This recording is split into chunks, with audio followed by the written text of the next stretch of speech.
Thank you and good morning from the TT Grandstand here on Glencrutchery Road, and the news on the weather is pretty good indeed.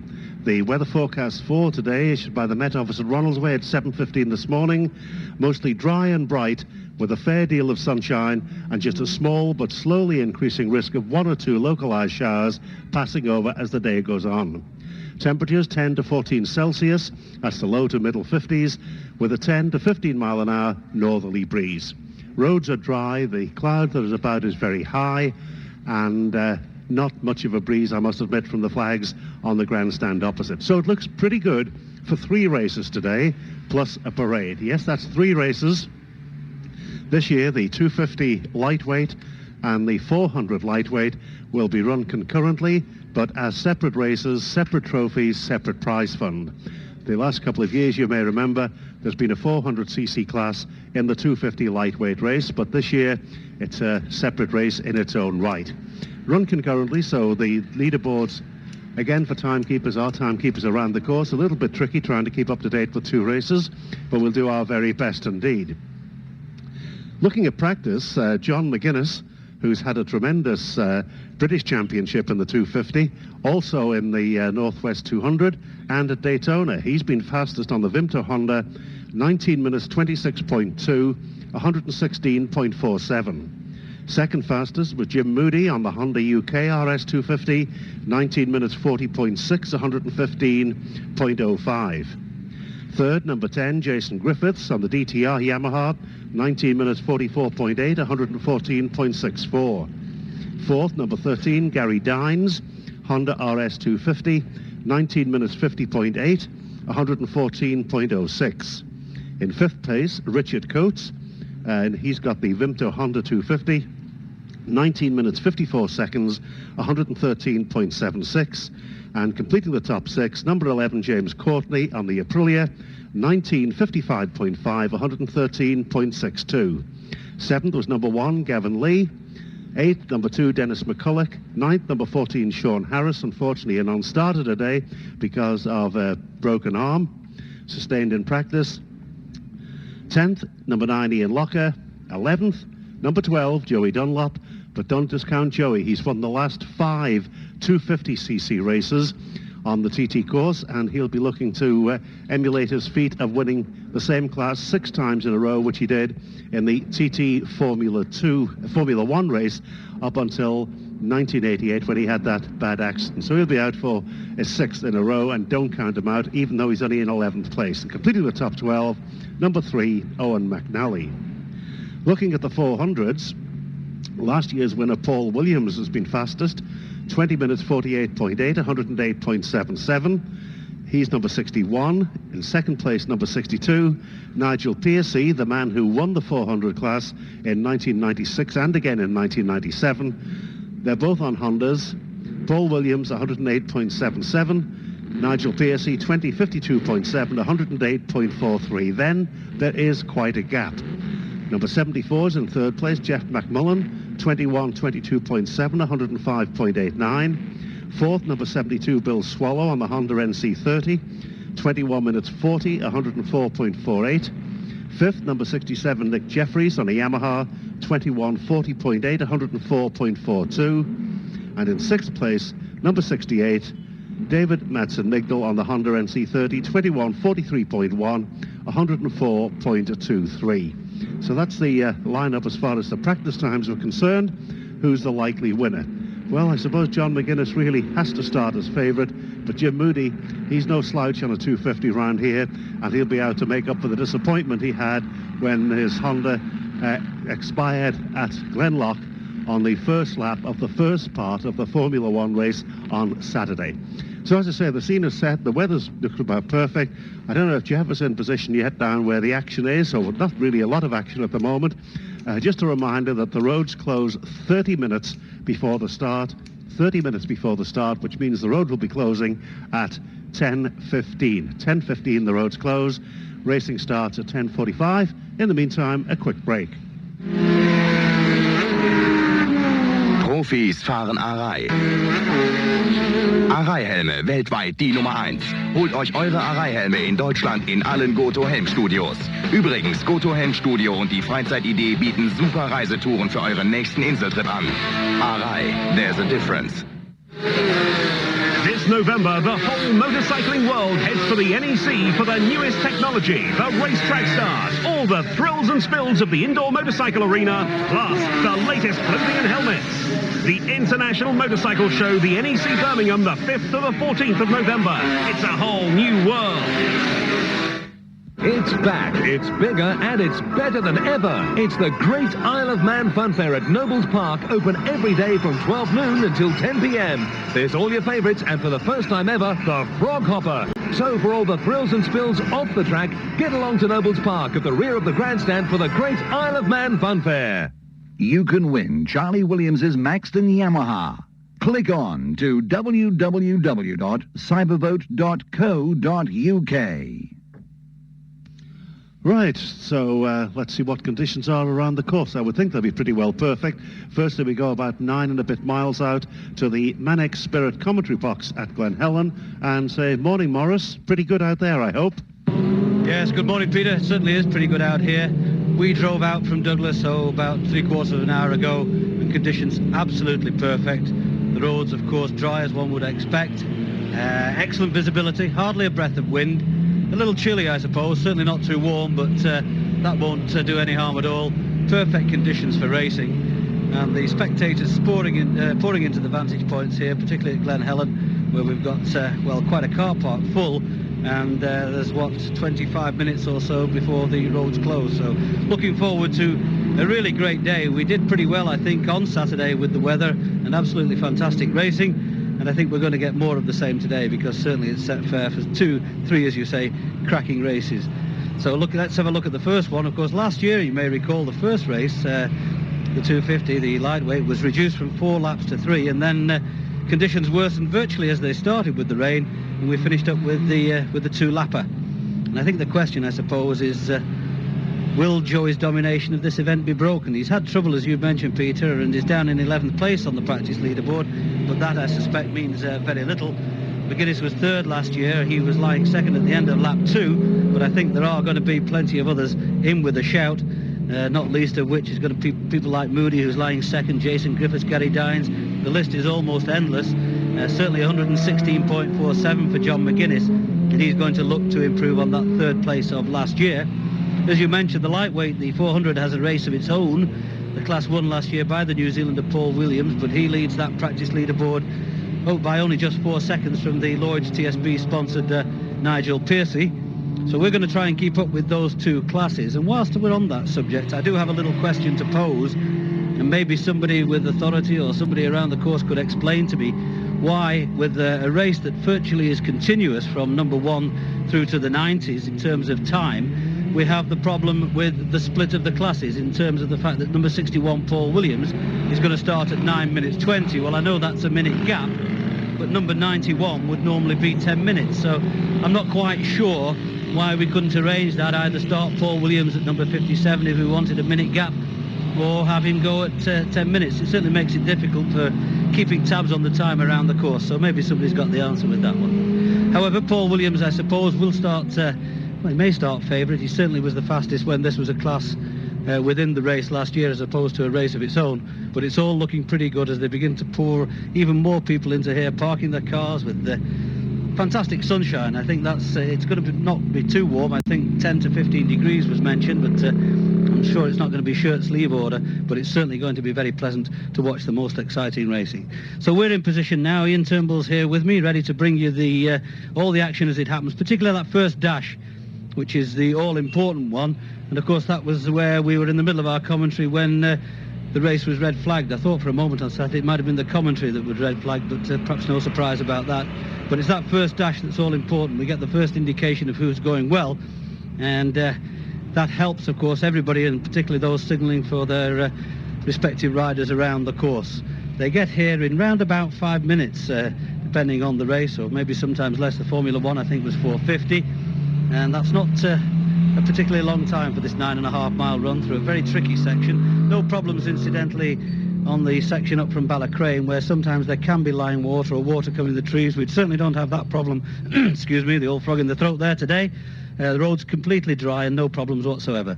As I say, we're in position now. We're going to get the build-up, I'm sure, from the grandstand very shortly. And for the moment, it's back to the Manic Spirit grandstand. Thank you, Boris. Yes, and a lot of traffic still on the road in front of us. Of course, the roads are closing, I remind you, 30 minutes before the start of racing this year. Morris posed the question there, why the 1 minute gap? Well, I think this has always happened with the two-class races in the TT, and it certainly happens in two-class races, and in some cases the newcomers, Manx Grand Prix, where there are 3, it's always been the minute in between the classes. I think this is sort of for the from a time point of view, and also that it's always possible that there could be some additional entries added on, and if you had it tight, next to each other, well, it wouldn't happen. But it's always been the 1 minute. It seems to have been tradition, and I think it seems to work well. It's not a case of he would go off at 10 minutes and he'd be standing looking over his shoulder to see who was coming around Governor's Bridge. You remember that happening in the Manx Grand Prix when in the 40s, when they were starting 137 on the road, 137 of them starting on the road, and they literally were looking over their shoulder to see if the first man was coming around Governor's Bridge. I think he was somewhere in the region of Signpost Corner when the last man got away. But that's it. It's the minute gap, so it seems to be tradition would be the answer to that question. Right, I think Ramsey is the next point of call for us, and that the Man X Spirit commentary box still on the plinth, I hope. Fred, good morning. Yes, good morning, Peter, and much to the surprise of the marshals here, much to the surprise of my timekeeper, Patrick O'Hanlon, I've actually arrived before the roads are closed, and actually arrived before the first riders in the race get up to our commentary point here. So it was an early start this morning, up for the egg and bacon at the Imperial Hotel down there, then load the car up and away down the coast road. Didn't chance it round the road itself, around the circuit itself, in anticipation of perhaps getting held up. But came down the coast road, perfect conditions, absolutely perfect conditions. In fact, looking away right-handed as we headed north up the coast road, got wonderful views of Scotland and England across there, and visibility out at sea is nigh on perfect as well. Well, in fact, we've still got riders coming around, going up to take their vantage point up on the mountain, and some glorious places up there, of course. They'll be up there throughout the duration of the day. Hopefully, just picking up on Morris's words, a little bit cool under the trees, so hopefully those spectators up on the mountain have managed to pack some extra clothing. I'm glad that you sorted that out, that timekeeping query, Peter, because to be perfectly honest, I haven't got a clue. I didn't have a clue what he was on about. That's certainly, I thought he was talking a different language for a moment or two, and Patrick alongside smiles. I think he's perhaps got the answer to it, so it's all down to Patrick. That's an interesting thing as far as spectators are concerned. They oftentimes wonder why it is that we're able to get these times so handily and keep talking as well. Well, the talking bit is the easy part. The difficult part is the guy that sits on my left-hand side. In this instance, that's Patrick O'Hanlon, and Patrick works out these time differentials to shuffle in on an overall leaderboard, and once he's got that, then we can relate that information out to the spectators. Conditions, as we've heard, are just about perfect all the way around the circuit. A very slight possibility perhaps of a shower later on. That shouldn't affect the 250 combined with the 400s. And interesting to note, Peter, that as of last year, it's no longer a super sport 400 race, it is a 400 lightweight race, which means that tuning can take place on the machines. It means also that they can run on slick tyres compared to a super sport regulation, so they will be running on slicks as well. We've heard of the times from the practice leaderboard, but what of the stories behind those times? Well, John McGuinness, of course, John McGuinness, third for the last 2 years. He would dearly, dearly love to take a victory here. He's come back hot foot, from Daytona. He did get the win at Daytona. He actually was second across the line, but Luis Lovato was excluded for a fuel infringement. He was upgraded then to the winner of the Daytona 250. He didn't go to Daytona last year, and we did see a telegram from the Chamber of Commerce, the Florida Chamber of Commerce, and it did relate to John not being there in 98 and his return in 99. Apparently the takings at the top list bars were considerably down last year, but John having gone back this year, they're happy the takings are up once again. John McGuinness then, the difference between the machine he will ride and the Richard Coates machine, if you look very carefully as the bikes go around the circuit, you will notice that there is a twin-sided swinging arm on John McGuinness's machine. That is a TSS, a Technical Sports Racing swinging arm. The chassis alone cost about 15 grand. It does help. It's a Grand Prix type chassis, as used by a lot of the Grand Prix riders, whereas Richard Coates will be using John McGuinness's spare machine, but that is equipped with the standard Honda chassis. Jim Moody, well, he's riding the Paget Honda, and this is the machine that Jason Vincent, used successfully last year in the Grand Prix, and this has one of the Factory A kits on board. It is a bit of a rocket ship, and Jim Moody has done minimal laps on that machine, so the time is only an indicator. As indeed for Jason Griffiths, first ever ride of the year on a 250. What about then Gary Dines, running under number 13, following on that wonderful ride to 8th place on the Grand Prix 500 Rock Yamaha on Saturday? Well, Gary is the 250 Irish road racing champion from last year. Pitched in with some couple of good places at the Northwest 200. Be interesting to see how Gary Dines goes on that Honda.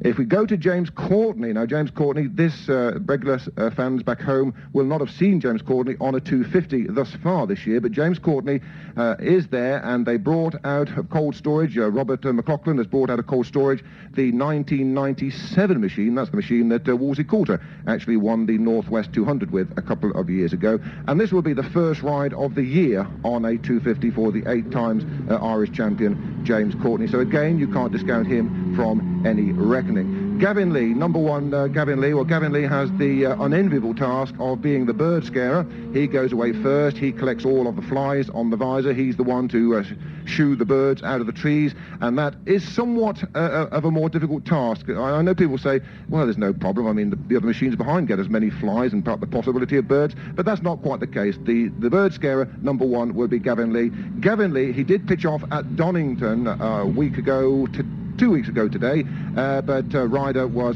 perfectly okay, just banged the foot. We'll tell you more about that as we get into the racing. But just going down a bit further, Ian Locker, Joey Dunlop, Erin McNally, and they are all going to come into the fray. Quickly for the 400, I see this being a 2-horse race between the John Shand Honda that won the race last year. It's the same machine, and the same Kiwi's got it, Paul Williams, against Nigel Pearcey, who won this same race in 96 and 97. So the 2 times previous winner up against last year's winner is going to be, I think, a 2-horse race for the 400s. Just one other little snippet before we go back to the Manic start line. Looking down to Steve Day, number 70, Steve Day, and Steve Day is running a Kawasaki. This machine is borrowed from a friend of his, and this friend is a Royal Marine, and he's actually on duty in Kosovo at the moment on the peacekeeping duties, and Steve Day just about towed the machine on Monday evening. I'm not sure whether he's told his mate in Kosovo or indeed whether he's rebuilt the machine. Hopefully he's rebuilt the machine and it will be ready to start. That's number 70, Steve Day. So with the roads now getting quieter and quieter, and we'll be coming up to the road closing very shortly, I think that's just about it from a very sunny Ramsey hairpin. Nice shadows under the trees here, and a very sunny Ramsey hairpin. So for the time being, we'll go those 13 miles ahead across to the Manex Spirit start line. Thank you, Fred. Well, we've often mentioned bikes to be moved during commentaries on the TT and the Manx Grand Prix, but here's an unusual one. At the Waterworks, there's a red Honda CBR 990RR, registration number 97KY4231. 97KY4231. It's actually chained to the fence on the course at the Waterworks. I think that's the first time ever, but if that gentleman or lady, the owner of that bike, 97KY4231, at the Waterworks, you have 5 minutes to unchain your bike and move it, otherwise the cutters will be out and the bike will be moved for you. 97KY4231. I think Peter's going to pass that off. Ja, danke schön.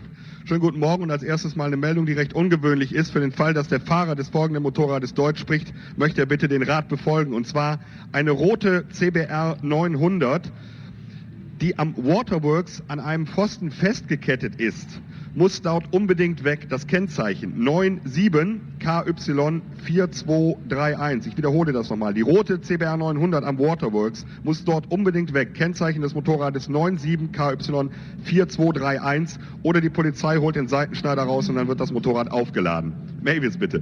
Merci, Peter. Ok, il y a une Honda rouge CBR 900 chaînée sur la course à Waterworks. Le numéro d'immatriculation, c'est le 97 KY 4231. Je répète, le 97 KY 4231. Et vous avez 5 minutes pour déménager. Tout de suite, déménagez-vous parce que sinon, les commissaires vont couper les chaînes. Peter. Merci. We'll be going down to Joe and Jeff very shortly, but firstly, let's take a quick break. Classic Racer, the magazine for all classic racing followers. In the current issue, Colin Seeley, king of the frame makers, Bill Ivy's early years, Chris Vincent's ultimate BSA outfit, and Super Frog himself, Yvonne de Hamel, plus 8 great TT postcards free. Classic bikes, classic memories, Classic Racer magazine at Island newsagents now. Strix are world-class manufacturers of thermostatic controls. Currently, they require engineers, technicians, and factory assembly operators on the Isle of Man and in Chester. Call into their offices opposite the airport at Ronaldsway and check out the career opportunities available at Strix, or phone 822-991. 822-991. Get straight into top gear this TT by getting straight into the shopping centre behind the grandstand, because they've got the full range of official TT logo gear, from jackets to polo and t-shirts, sweatshirts and so much more. It's the gear of the year. So if you want to look good, keep a lookout for the TT clothing available right now behind the grandstand and at Pickwick's newsagents throughout the island. You can win Charlie Williams's 350 1979 Maxton Yamaha. Click on to www.cybervote.co.uk. Still a bit of traffic on the road, but it's certainly getting lighter. People out at their favourite vantage points, and favourite vantage point for Jeff for the past few years has been right there in pit lane. Good morning, Jeffrey. Yes, good morning, and good it is too. We're just having the corporation wagon here, just giving the pit lane a bit of a clean, particularly on the stop box area, which has got a bit congested after hundreds of bikes were parked here yesterday. Very good motocross at West Kimrick yesterday, and another at Knockfroy tonight, so plenty of supporting acts going on. Have you been out on the town, Peter? Not yet, no. Building up to it, Jeff. Oh, aye. Getting rid of this chest infection first. Yeah, so you're a late starter then? Late starter, yeah. Okay, yeah. So the prospects... But when we go, boy. All right, well, I'll keep out of the road. I heard you talking about Manliff Barrington before, Peter. That's right, yes. He was quite a character, wasn't he? I always remember him on that Motor Guzzi in the 1947 races, which he won in that controversial race with Maurice Kahn. Yeah, I don't remember that, but I do remember him later on, because he came back to win outright. I think that was really to sort of say, look, I can do it, wasn't it? That's right, yeah. It was a most unusual one. Everybody reckoned that there was a minute mistake on the timings, but the result stood, and Manliff got it. Maurice won it the next year, of course, to prove that he could do it, and then Manliff came back in 49 and did it, so it all balanced out eventually, I suppose. Okay, well, another TT warrior is gone, but at 86 he'd lived a pretty full life, but it does look as if that day someone wouldn't admit that the minute had been dropped, which gave him the victory, but even he said himself in the obituary in the Telegraph on Saturday, quoted as saying, he said yes, he probably didn't win, really. Yeah, very honest man as well, and of course he had that connection with Stanley Woods, didn't he? Yes, Stanley had packed in by then, I think, and passed his machines to him, so I don't know whether it was just because he was a Dubliner or a fellow Dubliner or what, but he certainly justified his ride on them. Yeah, I think Stanley would spot a good rider as well as the Dublin connection. Okay, but on to today's race then. Tough one to call, the 250, Peter. It is, yes. John McGuinness certainly is in pole position as far as practice times are concerned, but I suppose really this 250 could be one of the closest with, say, 1 from 6. I've got a secret sneaking feeling that Joey won't be far away on this, you know. Well, you can never count him out, can you? He may only be 11th on practice, but he's won the last 5 250 races. It's an NSU going by the way, a road bike. 2 up on a 50cc NSU. Oh, well, it takes all sorts, doesn't it? I tell you what, I've just been looking at a video of Paul Orritt's crash at the bottom of Bray Hill. Have you seen it? I haven't yet, no. Well, Norman Cowan was here, and he somehow managed to transfer it onto his video camera, which means you can see it, you know, on the little screen he's got with it. And it's unbelievable. I think something must definitely have gone wrong with the bike, because he's absolutely in a full wobble the whole way down the hill, both feet off, and as an ex-motocrosser, he fought hard to save it.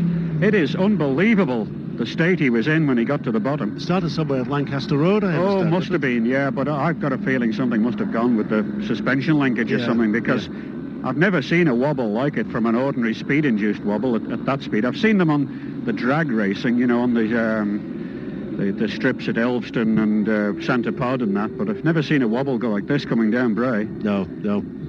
Must catch up with that sometime. Yeah, okay. Now, he was saying about Joey. Joey has won the last 5 250 races, and of course he's one of the competitors who's actually won 6 races in succession. He did the Formula 1 from 83 to 88. That was 6 in a row. If he does win today, he'll have the 250s 6 in a row, which would be quite a unique achievement, even for him. Yeah. I was just reflecting on his performance in the Formula 1, and it was astounding that was his fastest ever lap. At his age, that takes a bit of doing, plus the fact that really he lost the race in the pits, didn't he? He did, yes. He said he went too quick in the first couple of laps and then had to change the wheel. And I think, from memory, did he not have a bit of a problem getting out, having to pull the bike around? I think it was James Courtney's, and then the stand wouldn't come off the back properly. So it cost him quite a few seconds there, didn't it? Yeah, they had to lift the front of the bike out bodily for him to be able to go. Yeah. The seconds were eking away, but even by the end of the 4th and last lap, the back tyre again was pretty chewed. There were big lumps out of it. So if he'd have gone on for a 3rd lap on the tyre, if it was in that state, I didn't see the wheel they took out, but I believe that was, by his own admission, was pretty finished, that tyre. So if he'd have gone for a 3rd lap, I think he probably wouldn't have finished. Yeah. Would that be the type of compound he used for the race, or? Well, I don't know. I don't know enough about it really, but presumably it was a pretty soft tyre he put in, which didn't last. But it makes you wonder what they would have done if it would have been the full 6 laps. And I must say, talking to everybody was disappointed that the race wasn't continued at 6 laps rather than 4. There didn't seem to be any logical reason why that should happen. No, but still, it's the first time we've had a warm-up lap for 20 riders before they start. Yes, rather novel that, I suppose. There's the 100-mile-an-hour tourism minister arriving, not on a bike though, on 4 wheels. Yes, oh well. So 2 races in 1 then, Peter. Not so easy to keep up with really, but I think that there'll be a few in the larger class, of course, will be able to go through non-stop.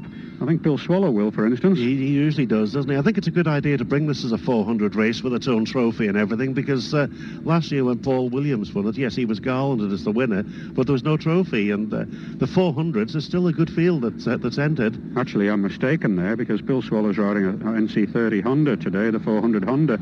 I don't think he'll get the full distance out of that. I was thinking that he was riding the matchless, but of course that's in the single-cylinder race. Yeah. So you think everybody will be in for fuel, do you, in this? Or, well, most, I should think. Yeah. But last year, of course, Bob Jackson almost won the senior by going for 3 laps rather than filling up twice, didn't he? Yeah, apart from that little fuel cap just wouldn't fit in. No. And that cost it. Allegedly, subsequently, it was the pressure of the fuel, because the fuel was filled right to the top, that allowed no displacement for the tank. And when they rocked it from side to side, just a few fluid ounces came out, dribbled down the side of the tank, which allowed the pressure to release and the cap to be able to be fitted. Oh. So what do you think then? McGuinness, Moody, Griffiths, Dines, Coates and Courtney, but no sighting of Joey Dunlop in the top 6. The 400 class, Williams, PSC, McMullen, Swallow, Jeffries and Medson Migdal. I think there's a few in neither of those that are likely to be around. I would think if they keep going, Williams and PSC, they've won it between them the last 3 years. They must be the favourites to win. 10 seconds apart, it could be quite a dice on the course. Yeah, it should. And one of the things, of course, is whether the 250s catch the back end of the other class, the leading 250s. There's been a bit of whinging about that in the past. I don't think that'll happen today, though. No, I don't think so. They could be getting near, but 14 minutes 30, you see, is the last man away, isn't it? Yeah, and we're looking at a lap for the best ones. They'll be wrapping in round about 19 and a half. There's 8 minutes difference, 8 mile an hour difference in the speed. Yeah. But I don't suppose that will matter too much. It's very similar to a situation in practice. Yeah. So what's your bet then? You going with your man? I don't think he'll be far away.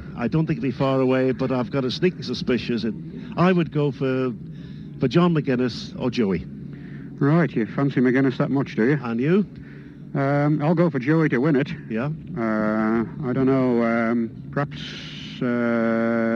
Courtney maybe? I think he went pretty well on that Ducati.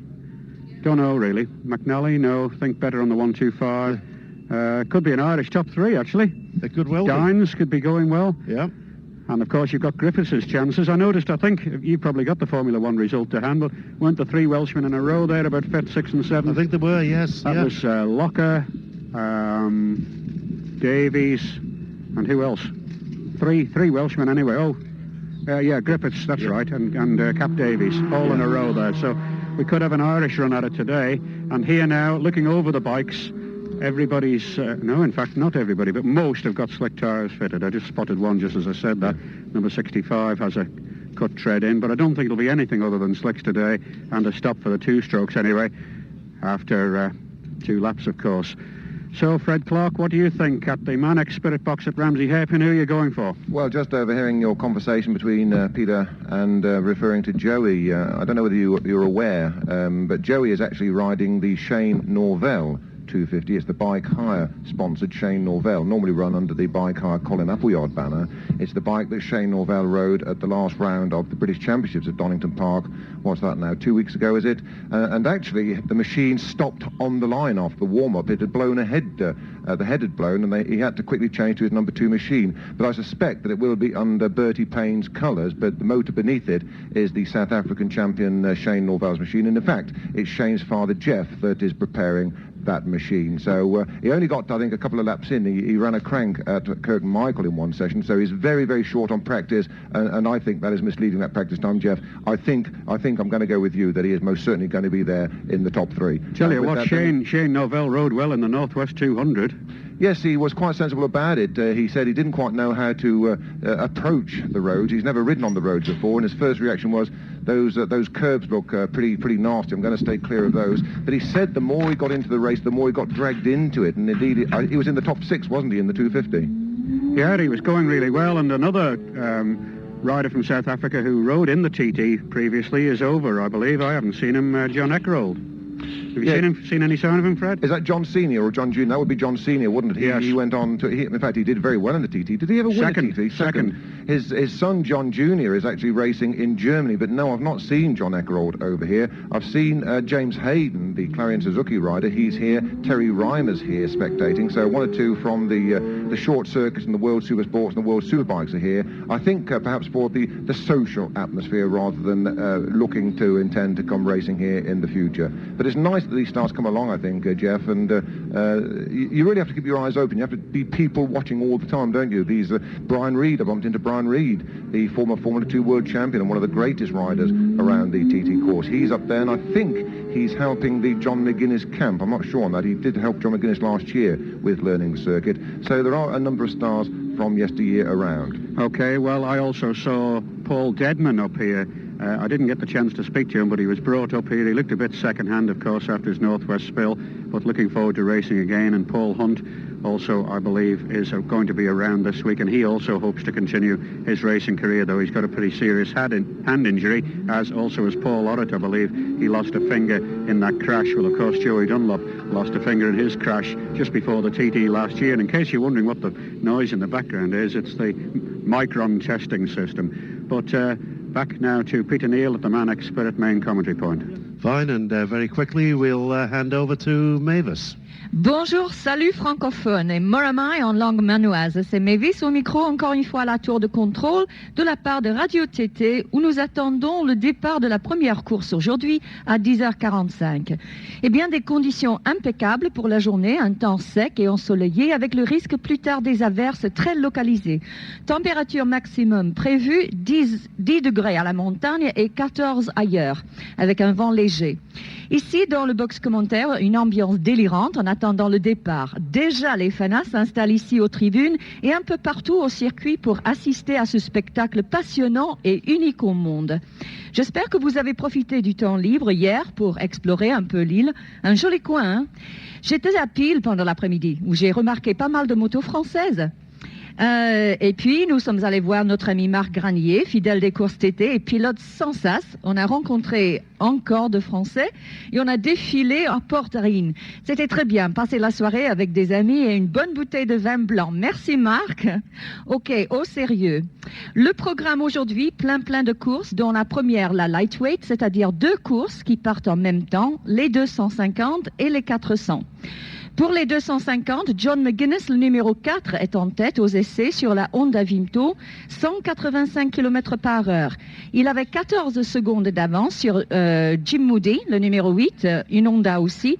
Et celui-ci avait 4 secondes d'avance sur Jason Griffiths, le numéro 10, sur une Yamaha.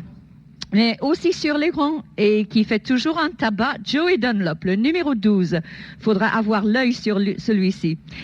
Pour les 400, Paul Williams, le numéro 61, en tête du leaderboard avec une vitesse moyenne de 174 km par heure, suivi de Nigel Piercy, le numéro 62, sur une Honda, et Jeff McMullen, le numéro 74.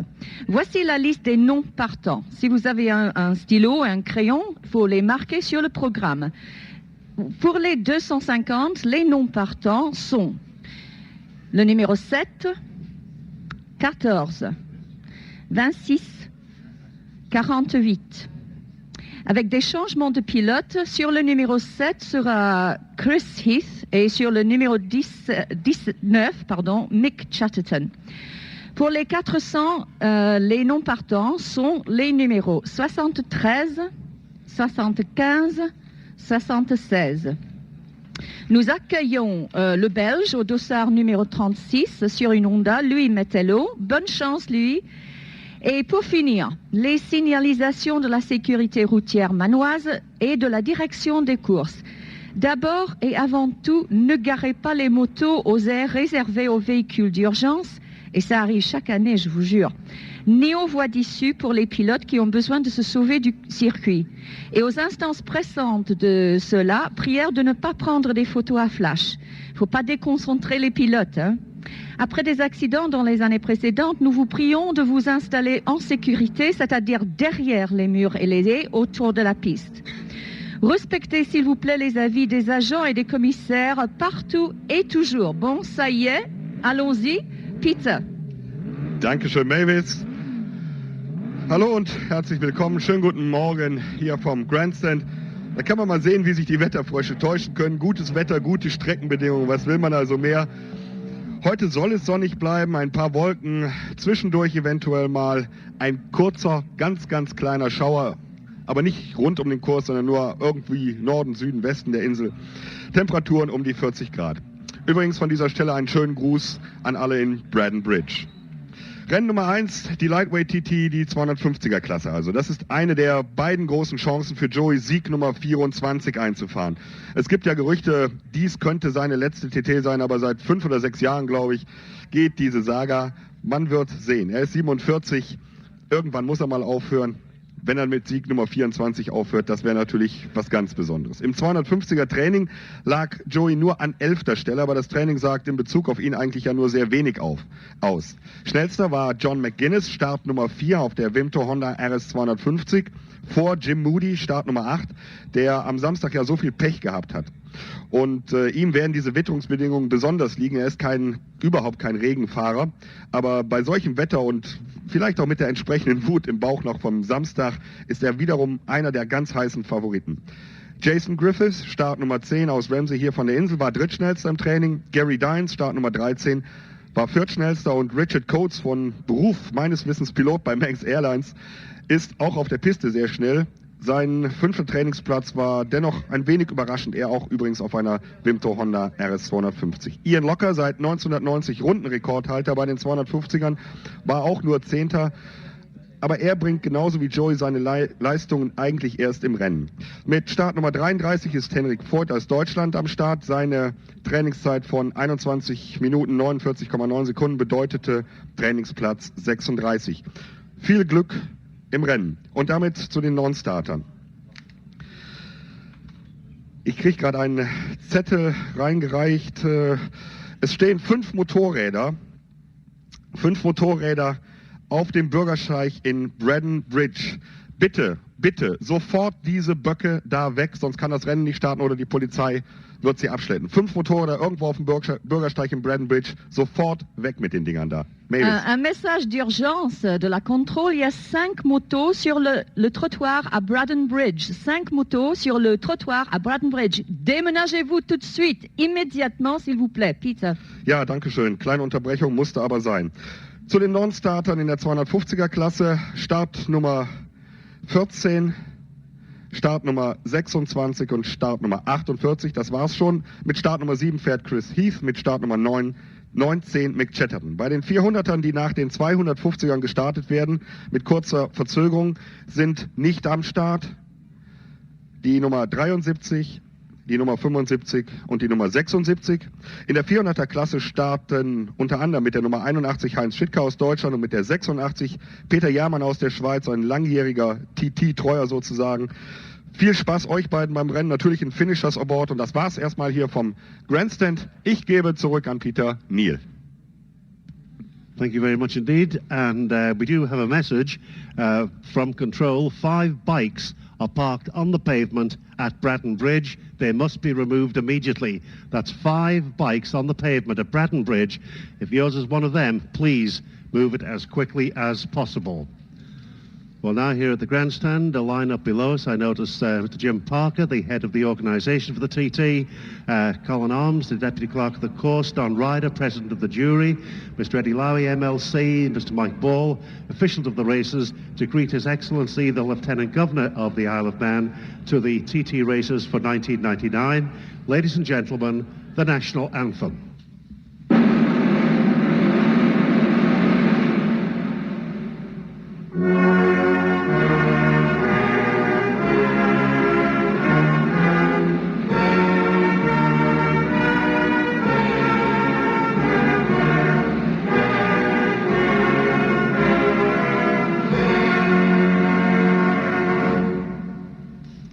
Welcome His Excellency the Lieutenant Governor, Sir Timothy Dawn, to KCMG, to the races, along with his house guests, and I'm sure they'll have a most enjoyable day's racing here with the 250 lightweight, 400 lightweight, and of course the sidecar. Well, it's getting near.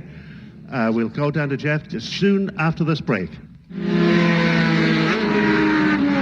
Profis fahren Arai. Arai-Helme, weltweit die Nummer 1. Holt euch eure Arai-Helme in Deutschland in allen Goto-Helm-Studios. Übrigens, Goto-Helm-Studio und die Freizeit-Idee bieten super Reisetouren für euren nächsten Inseltrip an. Arai, there's a difference. It's back, it's bigger, and it's better than ever. It's the Great Isle of Man Funfair at Nobles Park, open every day from 12 noon until 10 p.m. There's all your favourites, and for the first time ever, the Frog Hopper. So for all the thrills and spills off the track, get along to Nobles Park at the rear of the grandstand for the Great Isle of Man Funfair. Get straight into top gear this TT by getting straight into the shopping centre behind the grandstand, because they've got the full range of official TT logo gear, from jackets to polo and t-shirts, sweatshirts and so much more. It's the gear of the year. So if you want to look good, keep a lookout for the TT clothing available right now behind the grandstand and at Pickwick's newsagents throughout the island. To win Charlie Williams's 350 Maxton Yamaha that went round the course in 1979, click on to www.cybervote.co.uk. Well, we've still got the alterations to programme to give out, but I think it's now an opportune moment to rejoin Jeff, because the riders should soon be assembling down there, I would think, Jeff. Yes, 1 or 2, but you wouldn't think that one of the top men here is actually competing on this course in quarter of an hour. He stood here completely in civvies and just talking casually here. And Fred mentioned he'd seen Brian Reid, so it's James Courtney and Brian Reid together here. Is this the new trying to sort of appear cool look, is it, James? Oh, yes. I know you're disappointed that you dropped out on 3rd place on Saturday, but you rode really well, really, on the big Ducati.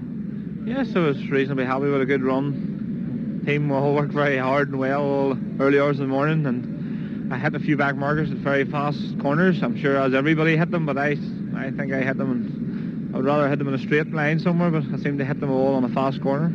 So Joey overtook you going into Ramsey the last time, was it?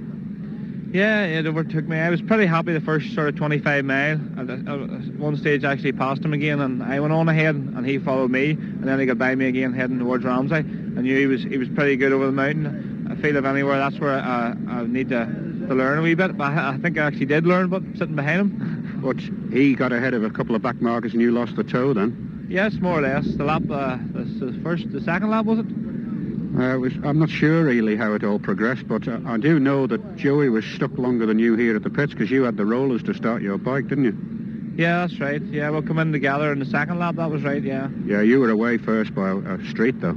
Yeah, I think they had a wee problem in the pits there, and I wanted out to get away. As I say, the first 25 mile I'm pretty happy with. Just the mountain, it's still a wee bit shaky. Okay, often people say it's the other way around, that you can go quicker because you can see through the corners, but it's pretty fast along there these days, isn't it? It is, yeah, it's very, very fast. A lot of fast corners. I would say maybe Joey has the mountain completely sorted out, if you know what I mean. Everybody maybe thinks they're going fast, but, you know, he seems to have it really sorted. That's where he makes it up, I think, isn't it? Well, he as I say, he was pretty good over there, you know. Right, now you've got your bike here. Davy Wood is your manager this year. He's transferred from Joey, so you're hoping he'll transfer the luck to you for a good ride today. Well, I hope so. Again, we're starting number 11, Joey's number 12, so I could just do my own thing, see how it goes. But on Friday then, Joey's one in front of me and I'm behind him. I see you've taken a big cut out of your streamlining on the Aprilia, though. Is that to get your forearms to be able to sit more forward? No, that's actually, it's the wrong fairing, which suits the bike, but we've got fairings there and I ended up with the wrong fairing, so I had to go back to the old one here, and actually that was Robert and Lop rode this bike at a stage and he had to cut that to get his hands, the shape he has to hold the handlebars, you know, that's what it's all about, is it?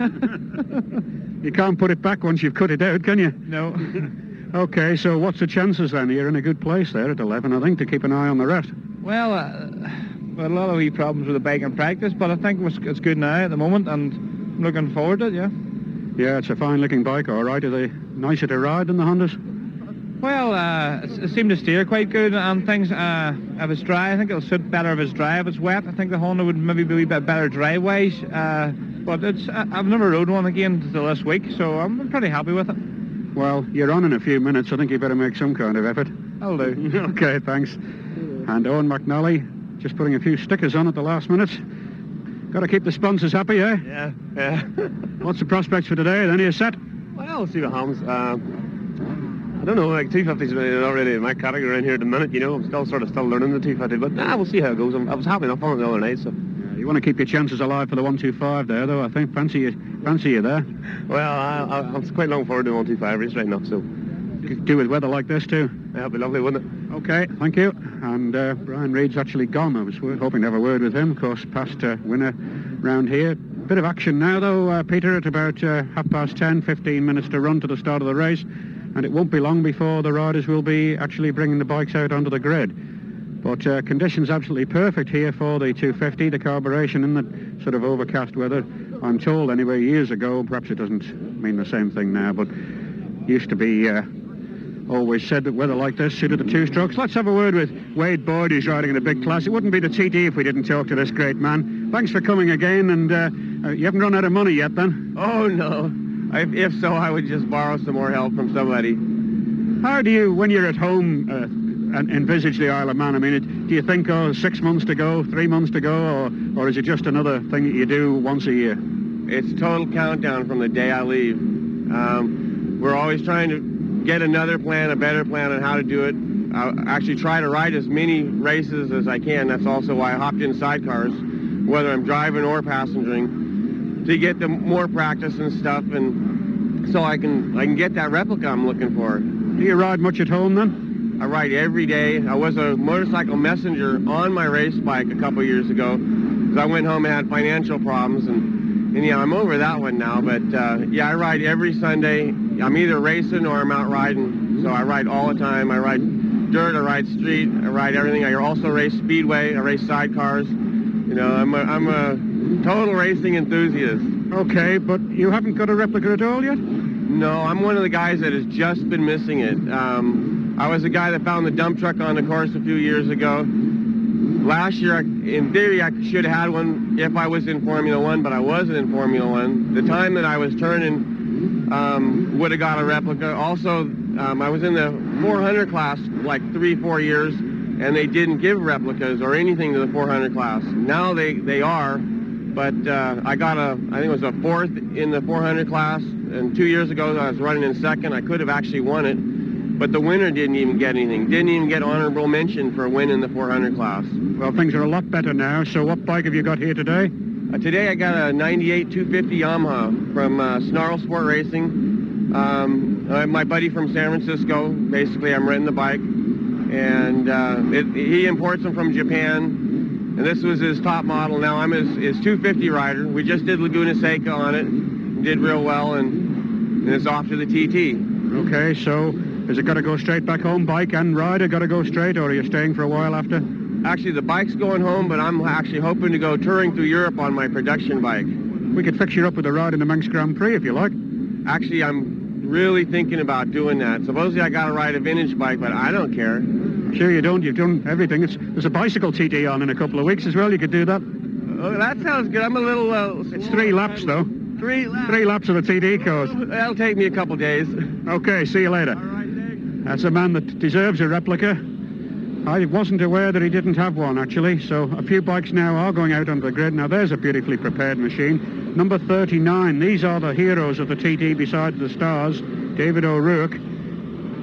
Absolutely immaculate. But what's happening with the top men? Now, here's Jason Griffiths' bike, but here also is Ian Locker.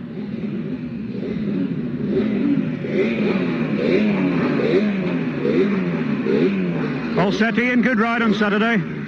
Yeah, I enjoyed it. Yeah, it was good. Started off third, but worked my way up to fifth.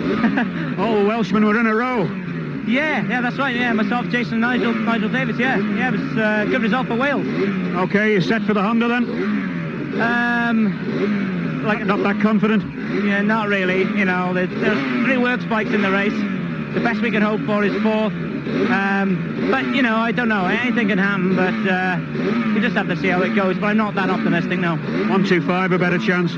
125 is, just an open race, yeah. Anybody's race there. And you'll ride the twin cylinder again on Friday? Yeah, that's right, the 500, yeah. Yeah, looking forward to that. You know, the small bikes get no recognition at all, and it'd be nice to do something on the big bike, you know, and hopefully a top 3 on Friday. Okay, thank you. Now John McGuinness. 2 Vimco Hondas. Richard Coates has the other, of course, and he could be a bet for top 3. He's a great rider. But Paul Bird is the sponsor. These are nervous moments for you. Oh, absolutely terrible, Jeff. Yeah, these are the times when you think you shouldn't be doing it. It's like... You've got a lot of planning. I know you've got a lot of signalling points out on the course. You're really doing it thoroughly. Well, we're trying. I think at the Isle of Man, you can never have it. You can never have all your corners covered. So we're just doing the best we can, really. But you know, we also do it with Jim Moody as well. So. What happened to his 750 on Saturday? Did you hear? I think it was an electrical problem. Not too sure, really. Okay, but your trouble was a gearbox seal, you were telling me, in the 250 in John's bike. No, the 500 rather. Yeah, a little gearbox seal right behind the gearbox sprocket. You know, it's just one of them things that, you know, first time it will ever happen. You know, it's kind of a freak thing, but that's the TT. But he was very wise. He had a slide on the veranda and he stopped to check. It was, you know, good thinking that, really, rather than the temptation for the young fellas is, oh, I'll be all right, chance it, and then you're off then. Well, that's, you know, John has always got safety in mind, so, you know, he's the guy on the bike, and if he doesn't want to do it, he's not going to do it. Your 2 men are starting one after the other here today. Is that making it easier or harder to keep an eye on them? We're just trying to get Vimto as much coverage as possible. Okay, well, they certainly look very smart. They're a credit to you. Thanks very much, Jeff. Right, the bikes are going up now. Dennis McCulloch's machine number 2. How's the prospects for today, Dennis? Pardon? What's the prospects for you? I don't know, just go for a spin around here, see how it goes. All you lot are the same today. What is it about the 250? It's almost like a practice session. That's a nice sunny day, see? Have a little ride round, eh? Yeah. Unbelievable. And here's Peter Jarman from Switzerland. We need to have a word with him to keep up our tradition. Peter, how are you doing? Sorry? Are you okay? Oh yes, I can't wait for the race.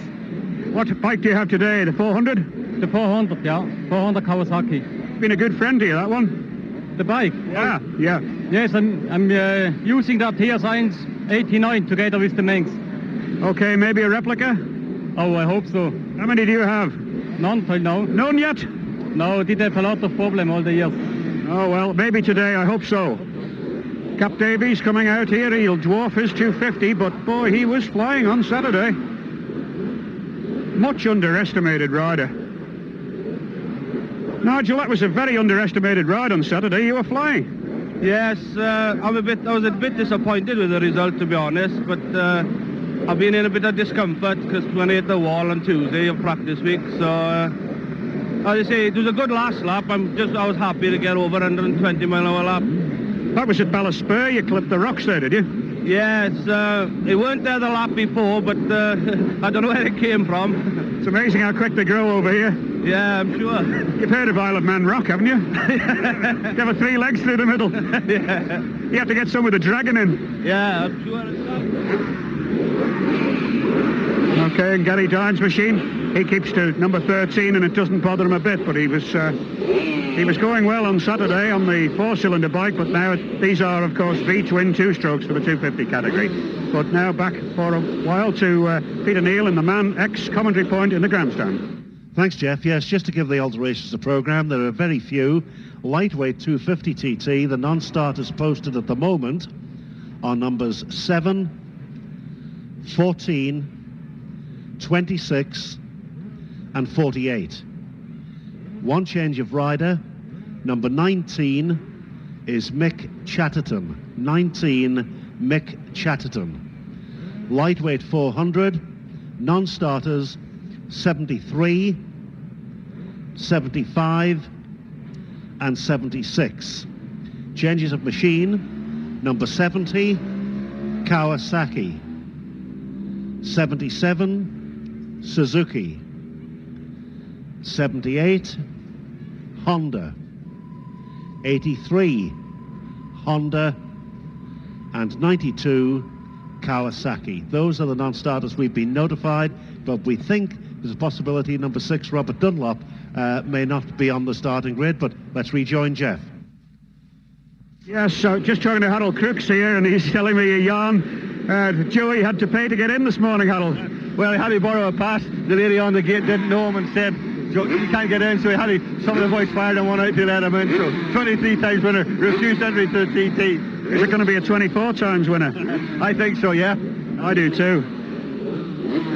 So on the grid here, in fact, we just talking about Jeremy McWilliams, how well he went in the 250 Grand Prix at Mugello yesterday. He was actually leading for a while. He finished 4th in the end, his best ride this season, but no mention of Michael Rutter in the 500. He's struggling a bit, and he'll be heading this way to ride on Wednesday in the TD. But Loris Capirossi. Did you see the Grand Prix, Peter? Yeah, I just saw the end of it, actually, when I got home. Did you see Capirossi on his Ramraid? No, I didn't. I missed that one. He swerved right across the grid and just took out another competitor just after the start line. Yeah. Absolutely walloped him. Yeah. And he was later excluded for dangerous riding. I'm not surprised. No wonder. Yeah. Okay. We don't have number 1 here as yet. Oh, yes, here he is. Gavin Lee, just coming up. So, check on all the top men. They all seem to be present and correct up to number 5. 6 is a non-starter, of course. 7 is a non-starter, so 8 is next. Jim Moody. I'll tell you what, Moody could be a threat as well, because he'll have his dander up from Saturday afternoon's caper, where a small electrical problem stopped the big bike. There's only 3 minutes to go, actually. I wasn't realised you're so near the start. In fact, where is Moody's bike? Well, at number 8, he's all right for a little while yet, and they do it casually. There's Jason Griffiths coming down the outside, and number 9, Ian Locker. I think people have played it too cool this time, just a little bit maybe. But Richard Coates sits astride the Vimto Honda, number 5. Also could be top 3 there. This is a wide open race, and there's the 400 class as well. On the front row then is Gavin Lee. Had a leg injury or a foot injury or something that's held him back a bit recently after sparkling performances, but still a good goer. 2, Dennis McCulloch. 3, Owen McNally. 4, John McGuinness, and 5, Richard Coates, all now up to the line. The grandstand not quite full at the St Ninian's end. I'm surprised about that. But a quick advert now from the Man X Spirit commentary point. Bike racing can be dangerous for competitors and spectators. Don't go into prohibited areas while races are on. Be cooperative if you're told to move for safety reasons by a marshal or the police. Any requests they make will be with the best intent and with your safety in mind. Help make this meeting go off as safely as possible. Think about safety. Your own. Okay, we're down to the last 2 minutes before the start now, and Jim Moody has arrived on the grid here, and there's just a small adjustment being made to Ian Locker's machine. In fact, they're, I think, wiring the tank cap. There looks to be a bit of a weep from the fuel, but I'm sure it's just the sun is making the fuel evaporate and come up through the breather tube. They're just checking it over. I don't think there's a panic on. In fact, Ian's undoing the tank cap now. The tank is absolutely full to the brim, of course, but I don't think that's a panic. But in a minute or so now, this race will start, and to describe it, Peter Neal at the Man X Spirit main commentary position. Thanks indeed, Jeff. The 1 minute board being shown, and lap records and race records. We haven't mentioned those. Well, Ian Locker is the lap record holder for the lightweight, 19 minutes 13 seconds, 117.80, set back in 1990. Joey is the race record holder, 1 hour 18 minutes 16.4, 115.68, set in 1995. The 400s, Jim Moody has the lap record, standing from 1993 at 112.40, and the race record 111.43, also from 1993. Those are the records. The sun is glinting on the fairings. It's a wonderful sight here, and very shortly this 4-lap race, 150.92 miles, will be underway. Just the final few seconds now. The flag is unfurled. It will be raised and dropped, and away we will go now. This is number 1, Gavin Lee on the DTI Yamaha. And he pops a wheelie on his 250. 6th last year he was. Now Dennis McCulloch. Dennis unfortunately missed last year's races due to a practice spill, so he'll be out to make up for lost time. Number 3, Owen McNally, another of the Irish riders. He's from Coleraine, riding the Mullen Aprilia. Number 4 now, John McGuinness, fastest in practice. 3rd last year, 3rd the year before. And he looks determined, crouched over that machine. Next, number 5, Richard Coates, the first of the locals. 19th last year, but he's had some very good performances on 250s, and he's got his chance today with the Vimto Honda 250. A gap now, well, 6 and 7, and then it'll be number 8, Jim Moody, the Glaswegian. 6 times a TT winner. He'll be out to add to that.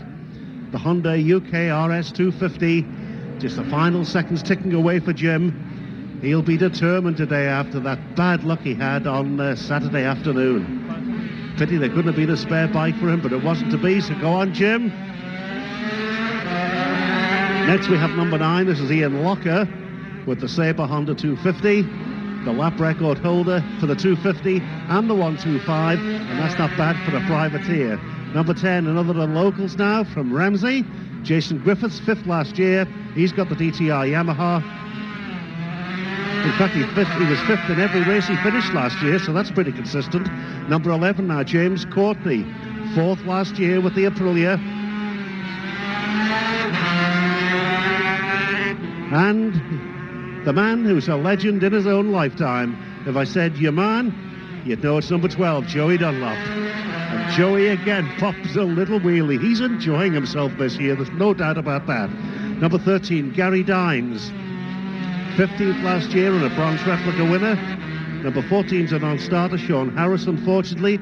Next will be Bruce Anstey from New Zealand, then Nigel Davies, then Neil Richardson, and we'll talk about them later. We now take a break. The Lightweight TT Commentary, brought to you by ShopRite, your unbeatable value store for seniors, lightweights and juniors. Among supersports bikes, there's no doubt who's top dog. The Yamaha R1, 1998 Production Championship winner and 1999 Northwest 200 winner.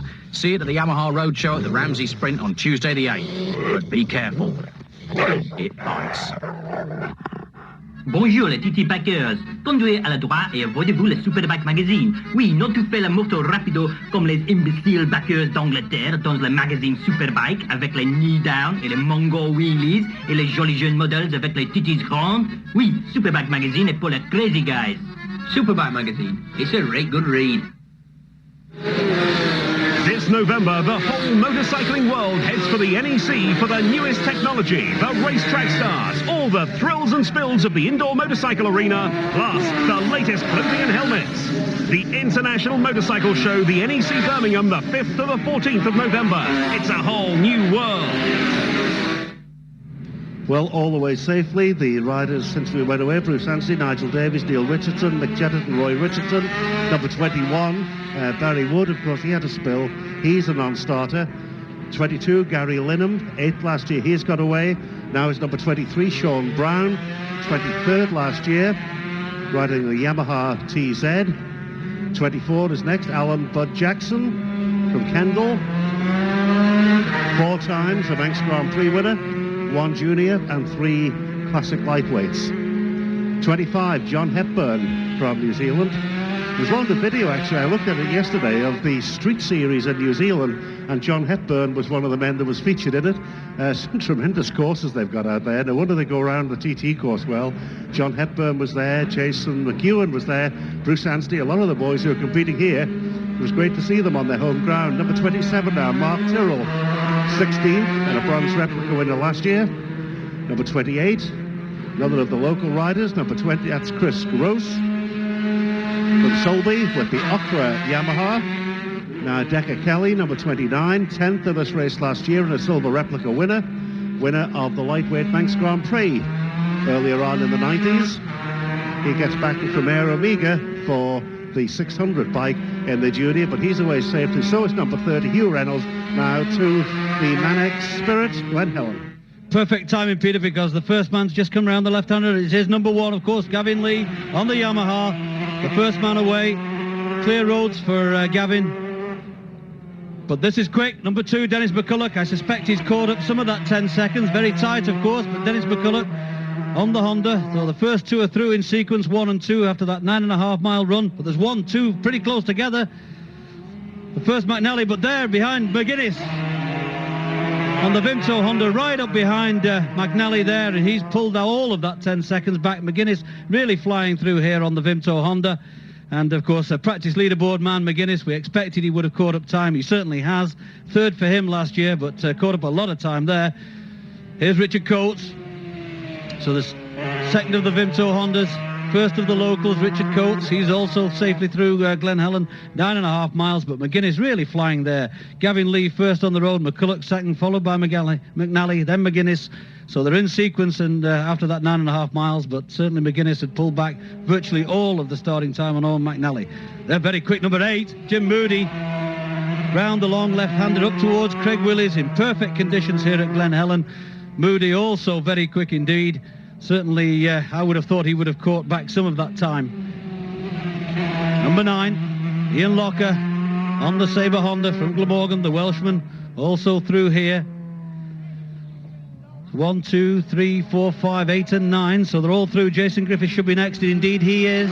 2nd of the locals, Jason 5th last year, 6th in the Formula 1 on the Yamaha from Ramsey, and he's on his way there now. That's Jason Griffith safely through Glen Helen after 9.5 miles. We'll shuffle the times, but of course with 1 or 2 more of the important ones perhaps to get through so far. We look for James Courtney and Joey Dunlop, 11 and 12. It won't be long before they're due with us. We look down towards the first of the left-handers, the right. Here's Joey, so he's ahead of Courtney. The distinctive yellow helmet, he gets the waves from a very, very packed Glen Helen here, but Joey Dunlop has overtaken Courtney on that run. Next is number 13, Gary Dines, another man who likes to wear that number, as it were. Number 13, Gary Dines on the Honda, but Courtney's missing here certainly, but Joey Dunlop well through here. Gary Dines, the highest number so far, that number 13 on the Paget Honda. Just looking down, on the Honda from Craig Ivan, the Paget Honda is that of Bruce Anstey. But looking back for the New Zealander, Sean Harris, not a competitor, of course, having had that spill. But all quiet for the moment. But number 15 is through now. That's Bruce Anstey, the New Zealander on the Yamaha. Number 4, John McGuinness leads from number 8, Jim Moody, for the first time at Glen Helen by 2 seconds. Just 2 seconds between number 4, John McGuinness, number 8, Jim Moody. They, of course, were 1st and 2nd on the practice leaderboard. 17 next is Neil Richardson on the Honda. Number 9, Ian Locker in 3rd place, 3 seconds down. Number 16 is through, Nigel Davis from Llanelli. But it's number 4, McGuinness, having pulled back all of that on Owen McNally, but he leads overall on corrected time by 2 seconds from Moody. Moody in turn 3 seconds ahead of number 9, Locker. 1 second further back on that is McCulloch. They're followed by number 1, Gavin Lee. So Dunlop not on the pace, I can tell you that, but it's number 4, who certainly is, John McGuinness. He leads by 2 seconds. Number 20 next is Roy Richardson. from Blackpool, but it's John McGuinness from just across the water there in Morecambe, leading by 2 seconds from Moody. Moody 3 seconds ahead of number 9 Locker. He in turn is 1 second ahead of number 2 McCulloch. McCulloch has a 2-second advantage over Gavin Lee, who's in 5th. In joint 6th place, numbers 3 Owen McNally and number 10 Jason Griffiths. They're 1 second ahead of 7th place man. I think number 5 is in 7th or 8th place. In fact, it will be Richard Coates. And in joint 9th place, numbers 12 Dunlop and number 13 Gary Dines. So Joey is down in 9th place. 2 together, 19 and 22. Mick Chatterton and Gary Linham. They've safely negotiated that 9.5 miles. Because if we get any of these later runners, we'll slot them in for you as soon as we can. 23 is Sean Brown. 28th for Sean Brown last year, but he's made this first 9.5 miles. But it's a lead for McGuinness by 2 seconds over Moody. Just 5 seconds separate the first 3 because Ian Locker's in 3rd, and that's a great performance, certainly, to stay in that 3rd place for Ian Locker. 24, Alan Bud Jackson from Kendal. Number 4, John McGuinness with that 2-second advantage. 25 next is John Hepburn. We've got about 10 places there. It's 4, 8, 9, 2, 1, 3 and 10 together. 5, 12 and 13 together. That's the first 10 so far at Glen Helen, with just 2 seconds that John McGuinness has a lead over number 8 Jim Moody. 27 Mark Tyrrell. Just a note from the marshals here, I did notice it, there are 1 or 2 flash cameras. There's number 28 through Chris Gross, please. If you have a flash camera, just cover up the flash there. It's very dangerous indeed. So the news from Glen Helen, lap 1, is that McGuinness leads by 2 seconds from Moody. He in turn is 3 seconds ahead of number 9 Ian Locker. They're followed by number 2 Dennis McCulloch. Then it goes 1, 3 and 10 together, 5, 12 and 13. With that, back to the Manic Spirit Grandstand. The lightweight TT commentary, brought to you by ShopRite, your unbeatable value store for seniors, lightweights and juniors. Manx Airlines Engineering are looking to recruit licensed airframe and engine engineers to join their team at Ronaldsway, maintaining regional jets and turboprops using the latest technology. This is an ideal opportunity for engineers looking to relocate to the Isle of Man. Call Manx Airlines Engineering now on 826-040 to arrange an immediate interview. Like all the Kawasaki ZXRs, Penny, you'll find the 6 provides a rare combination of comfort, raw power and immaculate handling, something that may be new to you, but normal in a Kawasaki. Any questions? Anyone? Kawasaki ZXR. Just go for it. Michelin would like to wish every TT fan a very Merry Christmas. We wish you a Merry Christmas. We wish you a Merry Christmas. Christmas? They're a bit early. You know Michelin, getting in first again. Michelin, the winning name in tyres. Look out for the Michelin men and watch Christmas come early this year. Well, the 400 class getting away now. That was number 74, Jeff McMullen. We can tell you, though, the additional non-starters are numbers 69, 64 and 71. So those are additional non-starters to the ones we gave you earlier. I'll just repeat that: 64, 69 and 71. Those are additional non-starters. And time now to go to Manic Spirit Ramsey. We get the spectators down at Stella Maris get off of their seats, they stand up, they hear the noise coming up May Hill, that short sprint then in toward Whitegate. That'll be the first sign they see them. It's that short uphill climb into the high-speed right-hander here at Stella Maris. The spectators down there are looking away right-handed. It's Gavin Lee, beautiful line, wonderful line by Gavin Lee on the Dennis Trollope Racing Yamaha. Oh, that is sweet, that is neat. Perfection, that line, that really was an artist at work. We're looking in for the second man on the road. Here's number 2, Dennis McCulloch. And here's Flip McGuinness. Here's McGuinness. McGuinness is on a charge, and we'll start on the watch now. Well, John McGuinness is picking up time. Hand over fist. He's ahead now of Owen McNally. Here's Owen McNally, the current leader of the 125 Super Kings, goes through on the Bob Mullen Motors Aprilia, that a 97 machine. But really perfection shown here by Gavin Lee on that Dunlop shod Dennis Trollope Racing Yamaha as he went through the hairpin. He walks with a very pronounced limp, and Jeff was referring to this. In fact, he did bang that right foot at Donington Park when he went down, but a few years ago he ran into a forklift truck with a motorcycle, and he's actually got his right leg 2 inches shorter than his left, Gavin Lee. Here now is number 5, and that's Richard Coates, captain at Manx Airlines. Captain Coates. And is this Jim? This is Jim Moody. It's Jim Moody. Stop the watch. 47.4. So that means McGuinness has increased the advantage. McGuinness is now 7 seconds up on Jim Moody on the Paget Honda. I'm waiting for confirmation from Patrick O'Hanlon along there, but I've got 47.4, and we're going to settle on 7 seconds. Here's Ian Locker on the Sabre Sport, Sabre Airways 250 Honda. Gets the clutch driving home. 7 seconds now the advantage. This is number 10, Jason Griffiths, first ride on a 250 this year. That's the machine that was ridden last year by Gavin Lee at last year's TT. Jason, if he looked over his right shoulder approaching the hairpin, he could probably have looked through his kitchen window, because he lives in the estate just adjacent to the Ramsey hairpin section. Now we get confirmation now. 7 seconds it is. McGuinness leading Jim Moody by 7 seconds. 4 from 8, 7 seconds. Now this is the yellow helmet. It's a number 2, or 1 plus 2 equals 3. It's your man, William Joseph, and that is gentle.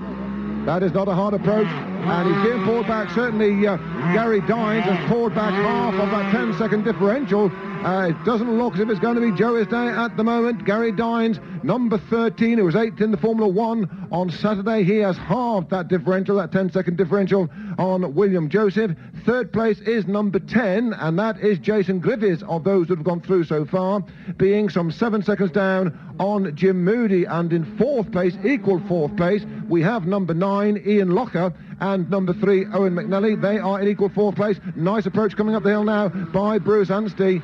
This is the Kiwi that Sean Harris told me last evening. He reckons he's got a bright, rosy future, a star in the making around the Isle of Man. Bruce Anstey, number 15, as he goes through and away now up toward Waterworks, onto Tower Bends, and away up toward the Gooseneck. And I think we get news now of the 400, so let's go back 15 miles and at the Manex Spirit Box and Morris Morsley, Glen Helen. Yes, indeed. They're starting to come through here now, and Paul Williams, Nigel Pearcey and Dave Morris are the first three through, quite obviously. They were through in that order, 61, 62 and 63, but it's number 62, Pearcey, who has the lead. He's pulled back a little bit of time. In fact, he's only 4 seconds down now. He's 4 seconds ahead of Paul Williams, so it's Nigel Pearcey who leads that. There's two more in interview now, absolutely together, 66 and 65. That's Brian Gardner and Blair Degerholm, and Gardner's got ahead of Degerholm on the road, and obviously therefore is leading that particular duel. 67 is next, is Nick Jeffries. Nick, who was 9th in the Formula 1, I think, and having a good run this week. 68, another of the locals, Dave Madsden-Migdal. His Formula 1 position was around about 29th. He's on the Honda.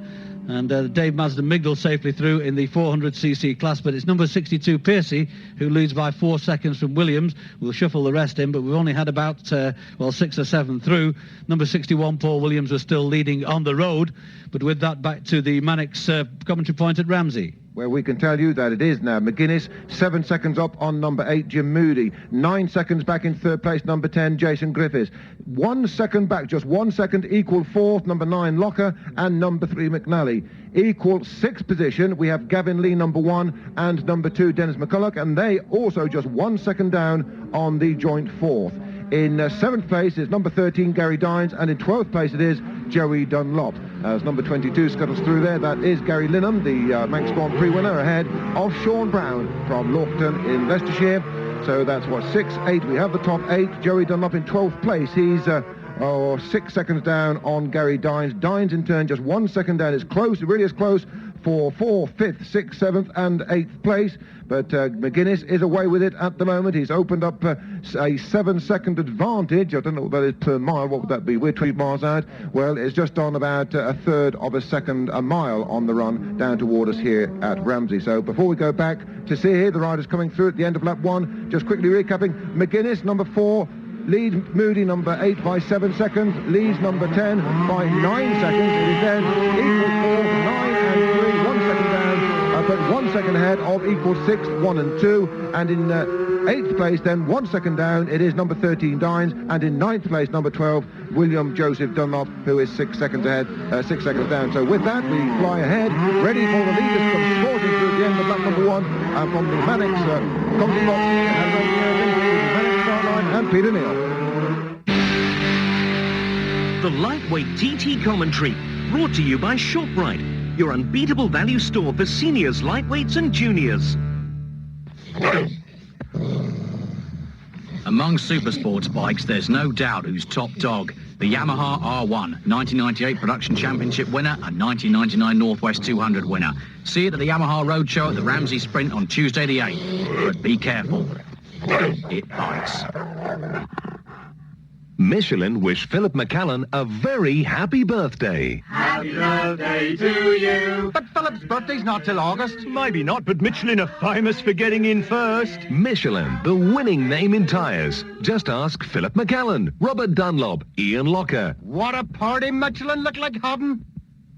For a more in-depth read on what's happening in the world of motorcycle racing, see the June issue of Motorcycle Racer at Island Newsagents now. Interviews with Jamie Whittam, James Robinson and Donington Superbike star Chris Walker. Plus 8 free TT Heroes postcards. Only in Motorcycle Racer magazine. Better than a pit pass. We've just had a note from control that number 11, James Courtney, came off at Greeba Castle. He's been taken by helicopter to Nobles Hospital. That's number 11, Courtney, off at Greeba Castle, taken by helicopter to Nobles Hospital. But now we wait for 1, 2, 3, 4 and 8. 4 and 8, of course. The leader sees the first on the road. It's number 1, is it? Yes, it is. It's Gavin Lee. Gavin Lee is through. And this looks like McGuinness, I think. Yes, number 4 crosses the line now. Number 2, Dennis McCulloch, just behind him. We've started the watch. 30 seconds it was between McGuinness and Moody when they started. And it's coming up to 10 seconds now since John McGuinness crossed the line. Number 9, Ian Locker, also at Cronknamona. That's number 3, Owen McNally. And I think that was a shake of the head from Owen McNally, number 3, as he went past the grandstand. Numbers 8, 9 and 10 also there. It's coming up 26, 27, 28, 29, 30. McGuinness is still leading Jim Moody, and looks like he's increasing it because the 7 seconds are up now, 37 seconds. It's up to 40, that's another 3 seconds, and still no sign of Jim Moody. A machine in view now, this looks like him. Crosses the line now. I stopped my watch on an unbelievable 46 seconds, and indeed it's 6 seconds, and 40 seconds they were separated at the start, and it is now, well, 6.95 seconds, so it's 7 seconds, just the same as it was at Ramsey Hairpin virtually.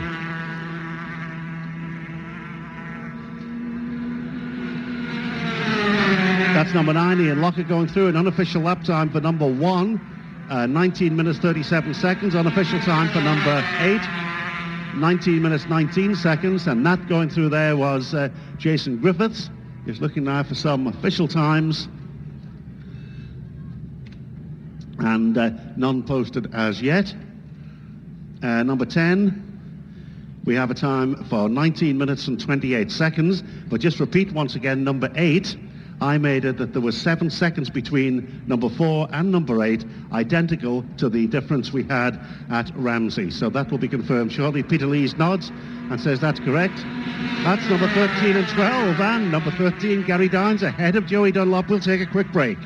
The Lightweight TT Commentary, brought to you by ShopRite, your unbeatable value store for seniors, lightweights and juniors. Among supersports bikes, there's no doubt who's top dog. The Yamaha R1, 1998 Production Championship winner and 1999 Northwest 200 winner. See it at the Yamaha Roadshow at the Ramsey Sprint on Tuesday the 8th. But be careful. It bites. Classic Racer, the magazine for all classic racing followers. In the current issue, Colin Seeley, king of the frame makers, Bill Ivy's early years, Chris Vincent's ultimate BSA outfit, and Superfrog himself, Yvonne de Hamel, plus 8 great TT postcards free. Classic bikes, classic memories, Classic Racer magazine at Island Newsagents now.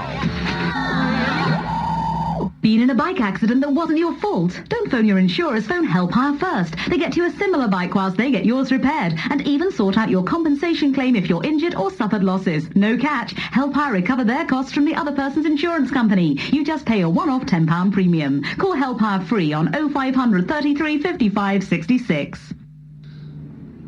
On the first lap, number 4, John McGuinness has beaten the lap record. 19 minutes, 12.2 seconds, 117.88 miles per hour. So Ian Locker's record, which has stood since 1990, has been beaten. by just 0.8 of a second. 19 minutes 12.2, 117.88, and he led number 8, Jim Moody, by 6.8 seconds. Jim had lapped in 19 minutes 19 seconds, 117.19. But that's quite amazing from a standing start. A new lap record in the name of Jim Moody. Quickly to Fred. Yes, Nigel Pearcey maintaining his advantage in the 400 category. It's exactly the same as it was some 13 miles ago. 4 seconds Pearcey over the Kiwi, number 61, Paul Williams. So they're the only two we have at the moment, Peter. We'll be working on these. We'll go back and join you now and come back and get the information a wee bit later on. So to the Man X Spirit start line, Peter Neal. In third place, number 10, Jason Griffiths, 8.8 seconds down on Jim Moody. In fourth place, number 9, Ian Locker, 2.8 seconds down on Jason. In fifth place, number 13, that is Gary Dines, and Gary just 1.9 seconds down on Locker. And in sixth place, number 2, Dennis McCulloch, just 1.2 seconds down on number 13, Dines. So it's very close, but at 6.8 seconds, McGuinness, the new lap record holder, and he should be approaching the Man X, Glen Helen, shortly. Indeed he should, Peter. He is. In fact, he's here now, 1 and 4 absolutely together. So whilst Gavin Lee has the lead on the road, it won't be for long because McGuinness is right behind him. There's number 2, Dennis McCulloch. But John McGuinness absolutely flying that blistering opening lap, 117.88, and it won't be long before he's first on the road. He's right behind Gavin Lee as they went round this long left-hander up towards Craig Willies, and I suspect that when they get onto the Cronkabody Straight, then McGuinness will take the lead on the road. Number 3, Owen McNally, safely through here, despite the indication perhaps at the grandstand he wasn't over happy, but he's safely gone through here for the second time. That's number 3, Owen McNally, the leader on the road, but only just Gavin Lee from John McGuinness, leading by that 7 seconds, of course, at the grandstand at the end of lap 1. So number 8, Jim Moody, probably will be the next machine we expect to see here. 40 seconds, the interval on starting time. And, well, what a tremendous performance. Race conditions, great for racing, absolutely great. But it's John McGuinness with that opening lap, 19 minutes 12.2, 117.88. And, of course, there's only going to be one flying lap because we do expect them to pit at the end of this one. And it'll be all go, of course, in Gasoline Alley. But the early runners through. We wait for Jim Moody as the clock ticks on. This is not him. This is Locker. Followed by Coates. Followed by number 10, Jason Griffiths. Well, have we got some drama here? Because I haven't seen number 8, Jim Moody, which will mean that McGuinness's advantage is extended. It looks like number 10, Jason Griffiths, will be moving up into that second place. And McGuinness certainly well through here. He's been gone some time now. Number 3, McGuinness, so we'll have to shuffle these times for you. We could have a new second place man. It would be about 15 or 16 seconds, the difference between McGuinness and Jason Griffiths at the end of lap 2, but has the local moved into that second place? 13, Gary Dines. We know he's ahead of Dunlop. There is Dunlop now. Gets the waves from the crowd, but I don't think this is Joey's race this time, so it looks as though his domination of this event is going to be broken. And could it be McGuinness? Just go up to Fred for an update on the lightweight 400. Yes, thanks, Morris. And I can tell you that first time round, the Ramsey hairpin then, it is Nigel Pearcey, number 62, leading 61, and that is Paul Williams by 4 seconds in third place. It is the local rider, David Madsen-Migdal, running under number 68. He's 18 seconds down on Williams. 2 seconds back on him, we have number 72 in fourth place, and that is Bill Swallow. Fifth place, it is number 67, Nick Jeffries, but he is 8 seconds down on Swallow, but just 1 second behind Jeffries in sixth position. It is Dave Morris, number 63. A further 6 seconds back then, it is number 74 and then number 66. That's the top 8. Back to join Morris Morsley at Man X Glen Helen. Yes, thank you. I can tell you that Moody's gone through, but he's lost some time somewhere, so quite what his problem has been on that 9.5-mile run, I don't know. But he's safely through Glen Helen, so no panic for his supporters for the moment, but obviously dropped a lot of time, and quite rightly, as we speculated, Jason Griffiths has moved into that second place, but he's 16 seconds. Well, that's about the same as it was down on John McGuinness, so he must be shifting pretty well, Jason. So it's the local man who moves into that second place. He's 6 seconds ahead of third place man, and guess who that is now? It's Gary Dines. Dines, who's moved up into that third place. Number 13, Gary Dines, obviously tramping on is Gary. He's 1 second ahead of number 9, Ian Locker, who's in fourth. Then there's a 3-second gap to number 2, Dennis McCulloch, who's in fifth. 3 seconds further on back on that is number 1, Gavin Lee, who led on the road but probably doesn't now. And he's 4 seconds ahead of Joey Dunlop, who's into 7th place, 1 second ahead of number 3, Owen McNally. But of course, number 8, having dropped a load of time there, Jim Moody. And well, it'll be interesting to see what the reason for that was. Number 15, also I can tell you, is in 9th place. That's Bruce Anstey. He's in 9th place. 15 seconds down on number 3, Owen McNally, and 15 seconds ahead of number 5, Richard Coates. Number 16 is Nigel Davis, followed by 20, Roy Richardson. So it's all happening here, but it's number 4, John McGuinness, who leads by 16 seconds from Jason Griffiths. 6 seconds further back on that, number 13, Gary Dines. Great performance by Gary Dines there, number 13. 1 second ahead of number 9.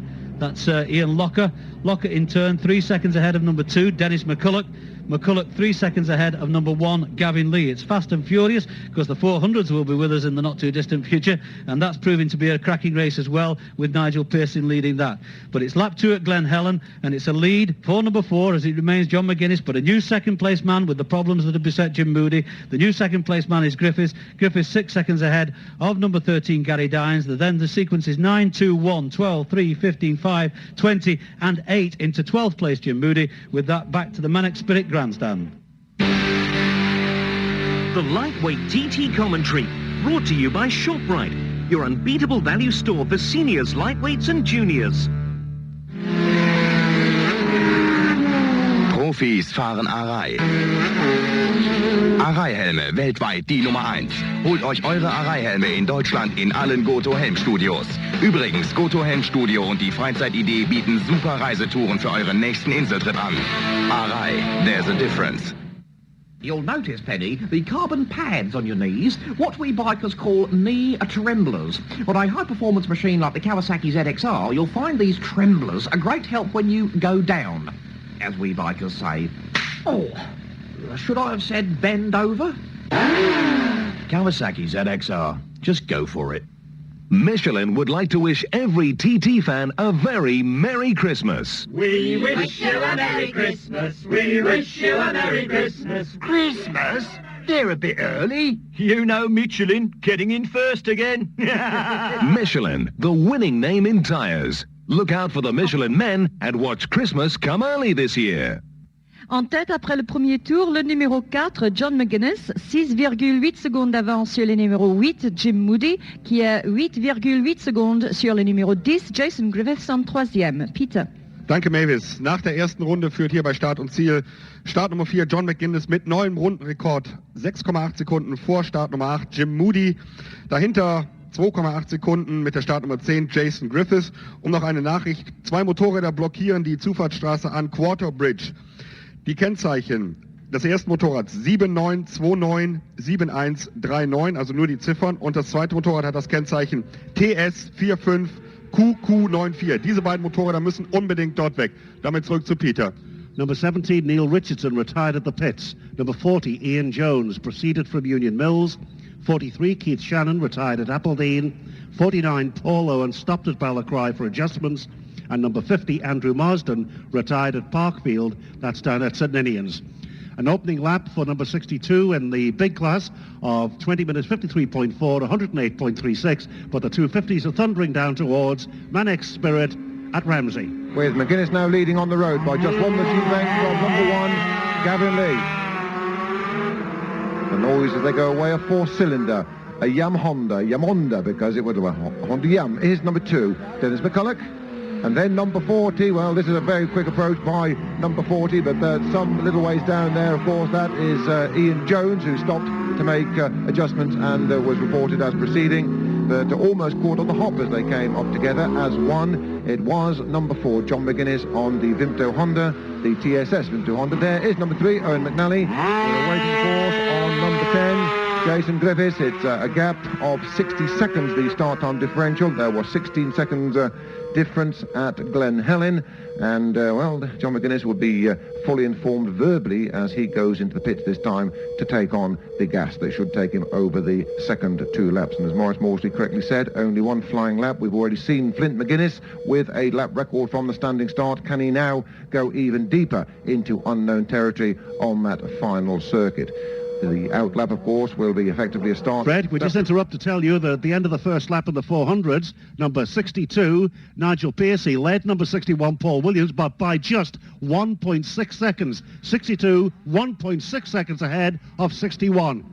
Yes, it always was going to be close, wasn't it, Peter, when you got the 2 times winner up against last year's winner. Nothing was going to be given away, and that is certainly a hard-fought battle as number 5 goes through there. That is Richard Coates. I can tell you that the advantage has increased Flint McGuinness by a further 2 seconds. It's now up to 18 seconds. We're going to argue about this in the commentary box here at the moment because Patrick's got 17. Well, he's being paid to be the official man, so I'll bow down to him. But it's 17 seconds. Either way, the lead has increased marginally, just a tad, on those 13 miles, just 1 second up. As number 13 goes through there, that is Gary Dines, the rider from Maryland on Craigavon. Here's your man, number 12, William Joseph, on the Bertie Payne Bitmac Honda. Well, it sounds okay when he gets it on the bubble. On the pipe it sounds okay, but he's certainly just trundling through the hairpin. It's not an aggressive William Joseph that we're seeing here. Right, here comes number 8, Jim Moody. Jim Moody, no time to stop to tell us what the problem was. Look at the bike, looks to be perfectly okay. Sounds okay. Well, he's certainly not been off, a gentle off. There's no scratch marks on there from what we could see. It all looked to be okay. It sounded okay. Some sort of minor problem, perhaps, that meant that Jim Moody was stopped for a very short while. He's now going to start climbing back up that ladder. I'm sure of that as we get number 15, Bruce Anstey.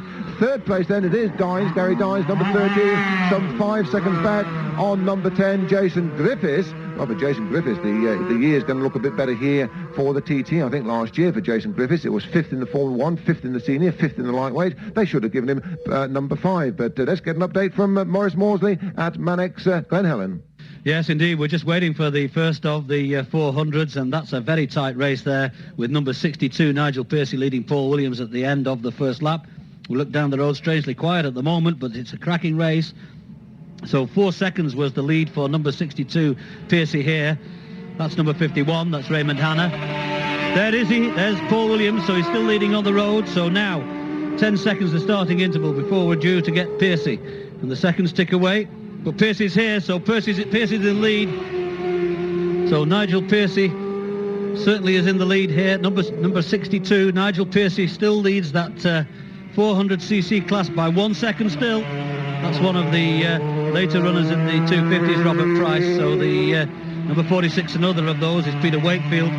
But it's number 62, Pearcey, who still leads Williams by 1 second. With that, back to the Manic Spirit commentary position at Ramsey. We can go down the top 6. John McGuinness, number 4, 17 seconds up on number 10, Jason Griffiths. 5 seconds back in third place, number 13, Gary Dines. Dines in turns, 8 seconds up on number 1, Gavin Lee. In 5th position, just 1 second down, we then have number 9, Ian Locher.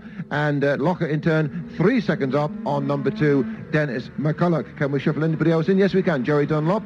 Well, he didn't look to be trying, but Jerry Dunlop is there in 7th place. Number 12, Jerry Dunlop, some 8 seconds down on McCulloch, but just 1 second ahead of fellow Ulsterman Owen McNally. It's McGuinness, it's Griffiths, it's Dines, it's Lee, it's Locher, it's McCulloch, it's Dunlop, and it is McNally. That is the top 8. Second time here at the Man X Spirit commentary box at Ramsey Hairpin. Well, the weather's still beautiful here, those long casting shadows. The canopy of trees, they come under a tunnel as they come up toward us on the run in toward the hairpin. Then they come out into a blaze of sunshine through the hairpin and away then up over the mountain.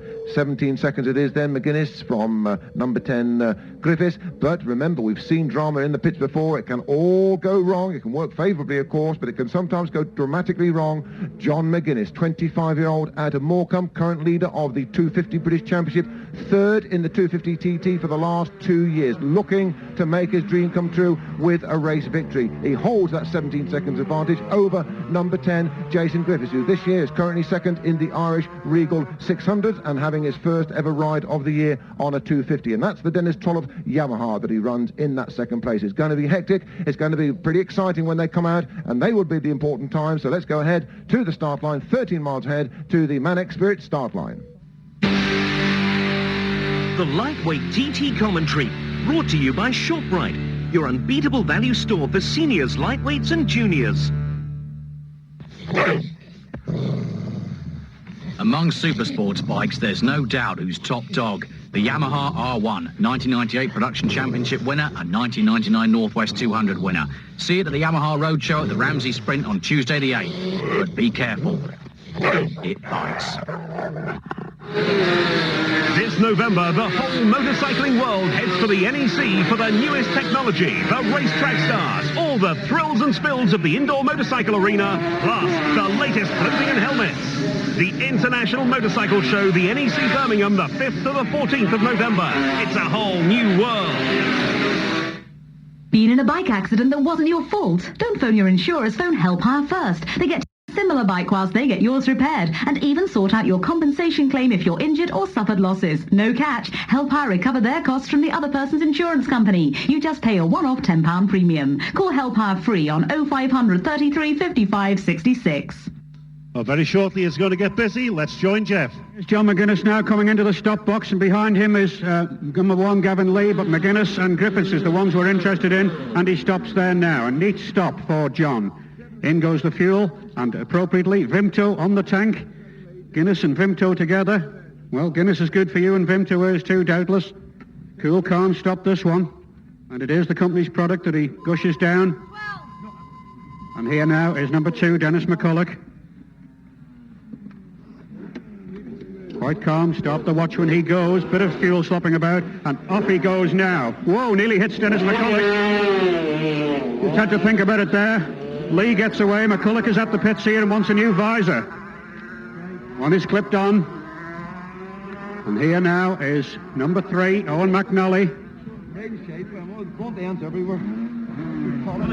Front end is not very good, he says. Dennis McCulloch, McNally in the pits further down, and I'm going to move down because Griffith's pit is substantially down the row here as we wait for Richard Coates on the other Vimto machine to come in. Steve Moynihan ready for fueling him up there. There's McCulloch away. McNally is at the pit here. The Aprilia looking pretty good.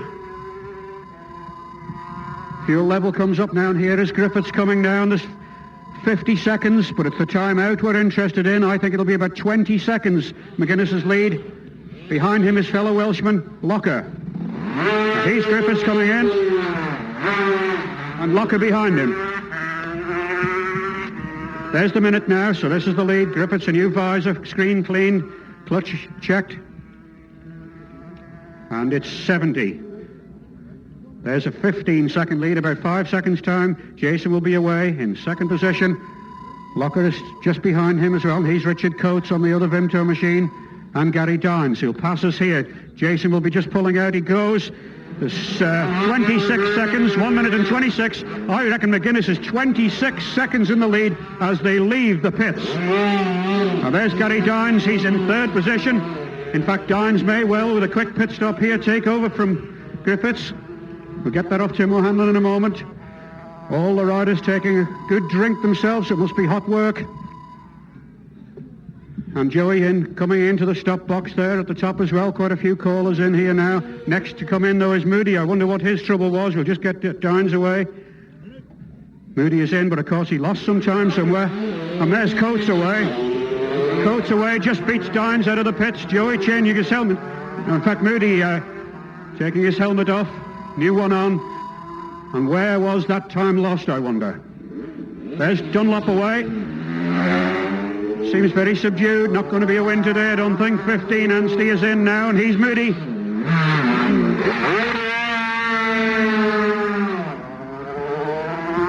Did he say what the trouble was? Quick shift. What, playing up? Yeah, he had a misfire with the quick shift, but seems to be cured now. Okay, thank you. That's Clive Badger telling us the news there then, that Moody, the electronic gear change lever, giving some problems. But I'll get the times now from Tim O'Hanlon, but certainly I made it a 26-second lead for McGuinness over Griffiths as they left the pits. Did Dines get into second, Tim? No, as you said, Griffiths 26 seconds behind McGuinness. Dines in third place, 7 seconds behind Griffiths. In fourth, Gavin Lee is now only 1 second behind Dines. Fifth, Locker, 10 seconds behind Lee. And in sixth place, McCulloch, 7 seconds behind Locker. Okay.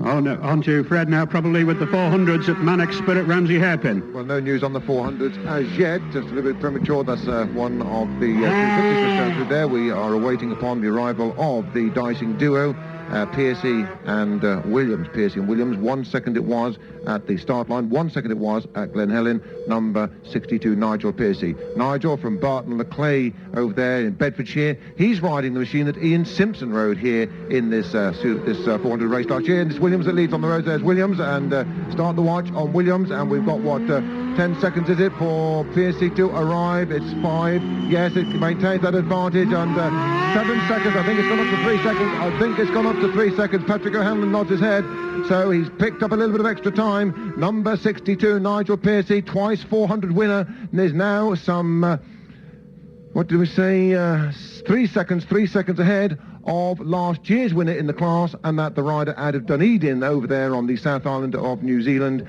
Paul Williams. So we'll have a little wait before we can shuffle any other riders into third, fourth and fifth, and just getting on his way up towards us. Well, this is number 47, one of the 250 riders, Rob Price from Stroud over there in Gloucestershire. But the third man on the road for the 400s, not yet with us, and I don't think so. It'll be a little bit of time, so I think we can perhaps go and join Peter Neal at the Manic start line. Yes, another lap record, not surprising, for number 4, John McGuinness, on his second lap, 19 minutes 8.2, 118.29. And number 10, Jason Griffiths, lapped at 117.70, just a second outside the record, but now it's Manic Spirit, Glen Helen. Perfect, Peter, because there is the race leader, number 4, John McGuinness, clear, of course, on the road. And race leader, there's number 1, Gavin Lee. Gavin's still going well, though, I think in overall 4th position on corrected time at the grandstand, but absolutely flying McGuinness, 2 lap records, and that last one, 19.8.2, and of course he hasn't had a flying lap yet, and 118.29. The last flying lap, of course, or the only flying lap, will be the last one, number 4. They were on lap 3, and of course he has had to leave the pits in that time. But here's another machine. I think that's number 40, the first one. Number 2, Dennis McCulloch there is the second one of the 250s. First one was Ian Jones. We know he'd had problems. I think he'd been stopped for some little while and made some adjustments. But number 2, Dennis McCulloch, safely through. Dennis, who's, I think, in corrected time on about 6th place on the leaderboard. But after the pit stops, they've all seemed to have got in and out there quite successfully, particularly John McGuinness, who now, with a clear road on that Vimto Honda from Morecambe, a lap and a half, lap and 3/4, I suppose. Number 3, Owen McNally. Owen, we heard 1 or 2 little mechanical problems, and that machine not behaving as he would like. Owen McNally on the Mullen Honda, and dropping back a little bit, probably just nibbling at the end of the First Licks leaderboard. So we await for number 10, Jason Griffiths, who was in 2nd place on corrected time. There he is, round the sweeping left-hander, Jason Griffiths, and that Dennis Thorpe Yamaha. Very neat, very stylish. Number 9 behind him. Green leathered, green outfitted Ian Locker on the Sabre Honda. The Welshman from Glamorgan, and he was in 5th place. But it's still 4 from 10. And I can tell you that the difference is now 27 seconds. It's, just a second more than it was at the grandstand at the end of lap 2. So number 4, John McGuinness, pulled out another second on this 9.5-mile run to Glen Helen from number 10, Jason Griffiths. But a great performance by Griffiths. Certainly put in a good lap on that second lap. The machine is that number 13. That's the 3rd place man, Gary Dines, we're looking for. And just behind him is the 2nd Vimto Honda, that of Richard Coates, so another of the locals, who's also just off the pace a little bit. But Gary Dines really motoring there. 15th for him last year. 12 and 8 together there. So Moody just behind Joey Dunlop. Well, that's a spectacle to thrill the crowds for the next lap and 3/4. See Joey Dunlop together with Jim Moody there. And, we'll see if Jim can pull back any of what he's lost. But certainly Joey Dunlop not quite on the pace today. So 27 seconds the advantage for number 4, John McGuinness. Over number 10, Jason Griffiths. Will slot Gary Dines in there into that 3rd place. He was 7 seconds down on number 10, Jason Griffiths, at the grandstand at the end of lap 2. That was slightly more than it was at Ramsey, a couple of seconds or so. But after the pit stops, Gary Dines is now 10 seconds down on number 10, Jason Griffiths. So Jason pulled out a further 3 seconds. Number 1, Gavin Lee, who, of course, 6th for him last year. He's lying in 4th place, just 3 seconds down. On number 13, Gary Dines, and 5 seconds ahead of number 9, Ian Locker. Ian certainly circulating well. Number 15 is next. Bruce Anstey having a good run, Bruce. 7th, I think he was, in the Formula 1, and looking forward to a pretty good leaderboard position. We'll slot him in eventually. Number 2, I think we're down. Dennis McCulloch is in 6th place. He's 12 seconds down on Ian Locker and 4 seconds ahead of Joy Dunlop. So Joy still running in 7th place, despite not being quite on the pace. But there's not that much in it when you look at it. There's less than a minute separating about the first 10, and that's fairly close racing in this 250cc class. Number 3, Owen McNally, despite his problems, is in the moment in 8th place on corrected time, 14 seconds down on Joey Dunlop. So 4, 10, 13, 1, 9, 2, 12 and 3. But it's number 4, John McGuinness, looking for his first win, who leads by 27 seconds from number 10, Jason Griffiths. Jason, in turn, 10 seconds, a slightly increased advantage over Gary Dines, number 13. They're followed in turn by number 1, Gavin Lee, who's 3 seconds down on Gary Dines, but 5 seconds ahead of Ian Locker.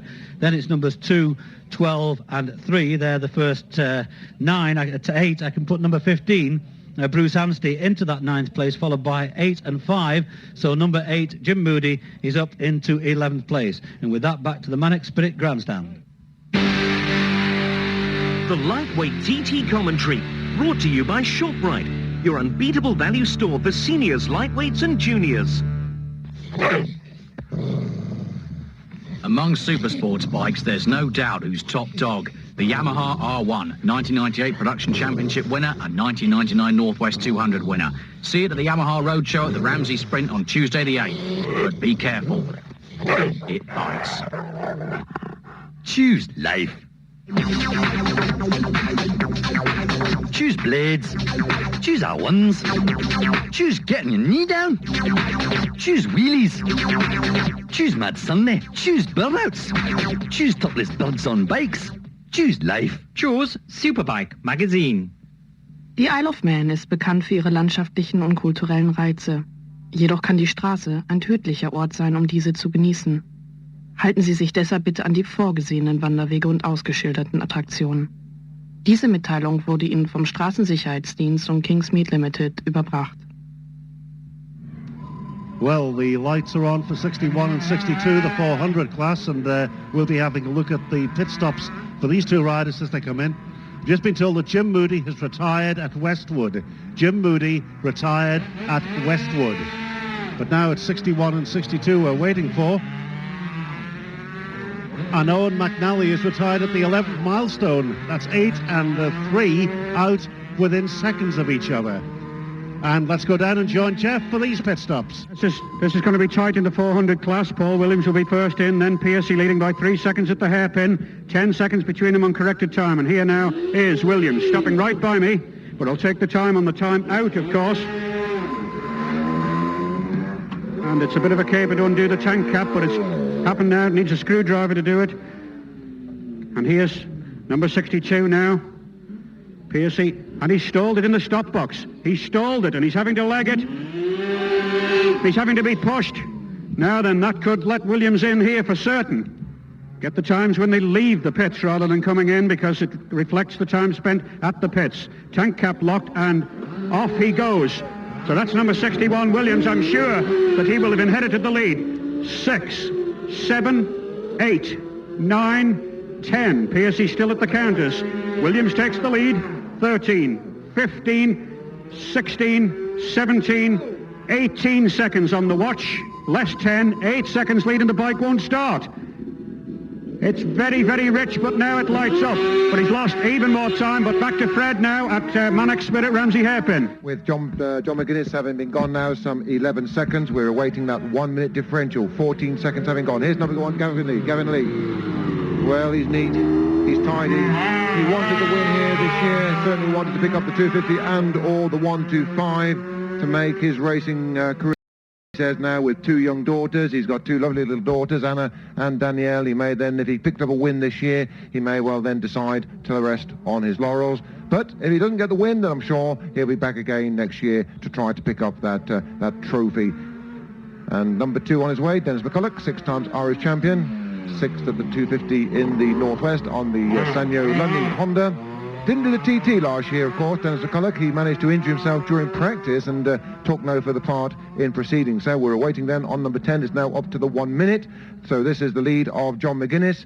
Anything over 60 seconds is the lead of John McGuinness. This is not the man we're looking for. This is number 40. That's Ian Jones, who had his problems earlier on. Where was it? It was, let's see where it was at the last point down at Glen Helen. 45 points, no, 27 seconds, 27 seconds, so we're up to 22, 23, 24, 25, 26. The lead is increasing all the time for McGuinness. Here comes Jason Griffiths, the three-legged Welsh Dragon. Stop the watch, 134. The lead has gone up a further 7 seconds, so that's another half a second a mile on those 15 miles from the Glen Helen section along in toward Kirkmichael, then out toward Ballaugh Bridge, on toward the Solvay Strait, then on toward Ramsey, and he's increased it at half a second a lap. That now has gone up to 14 seconds. 14 seconds the advantage now to John McGuinness. John McGuinness, well, he will be over the moon if he can pull this one off, making up for those the disappointment in the Formula 1. He, like Jim Moody, was a retirement in the Formula 1. But Fred, another retirement. Number 9, Ian Locker, is out now. He's retired at Quarry Bends. Well, this is absolutely amazing. It's a little bit like those 10 little suntan boys, isn't it? There goes another one. Now, that's Ian Locker, so that's going to pick your man Joey Dunlop up one place. The board is actually going to go 6 now. Locker is out, but poor old Jim Stewart here can do nothing at all about it. He's got the board out now for Joey.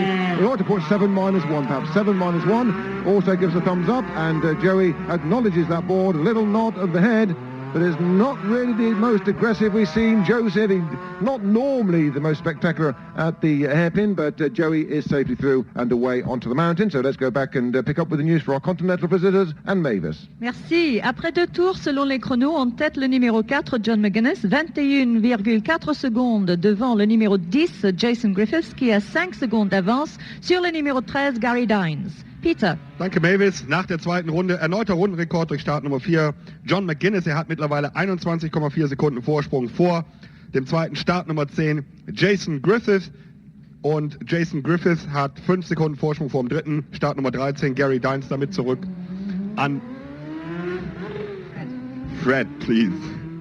Okay, we can go back with on the leaderboard. We've got John McGuinness, 34 seconds up on number 10, Jason Griffiths, 10 seconds up on Gary Dines. But Dines' advantage is just 4 seconds over Gavin Lee. Okay, he's increased it by 1 second, but it is just 4 seconds over Gary Dines. Gavin Lee in 4th position, but 19 seconds up on number 2, Dennis the Menace, Dennis McCulloch, who's running 5th place. And Dennis enjoys a 6-second advantage over Joey Dunlop. Well, with Ian Locker out, of course, the sign was given by Jim Stewart, 7th place to Joey Dunlop, but with Ian Locker, as we've heard now, out across there at Quarry Bends, was it, I believe. Ian Locker retired out there. Joey Dunlop now moves up onto the top 6. So it's John McGuinness, number 4, increasing his advantage up to 34 seconds, and he doesn't now have to come back into the pit. He'll be coming through to start his final lap, and this will be the flying lap. He broke the lap record on the standing start. He broke the lap record going into the pits. I wonder, will he increase the lap record on this lap? And indeed, will he go even deeper into unknown territory on the one and only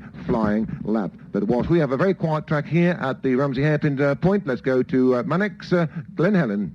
Yes, thanks, Fred. Well, we await the arrival of the 400s, and, well, of course, following those pit stops, it looks as though Paul Williams has quite a substantial advantage. In fact, could be as much as 10 with the difficulties that Nigel Pearcey experienced there.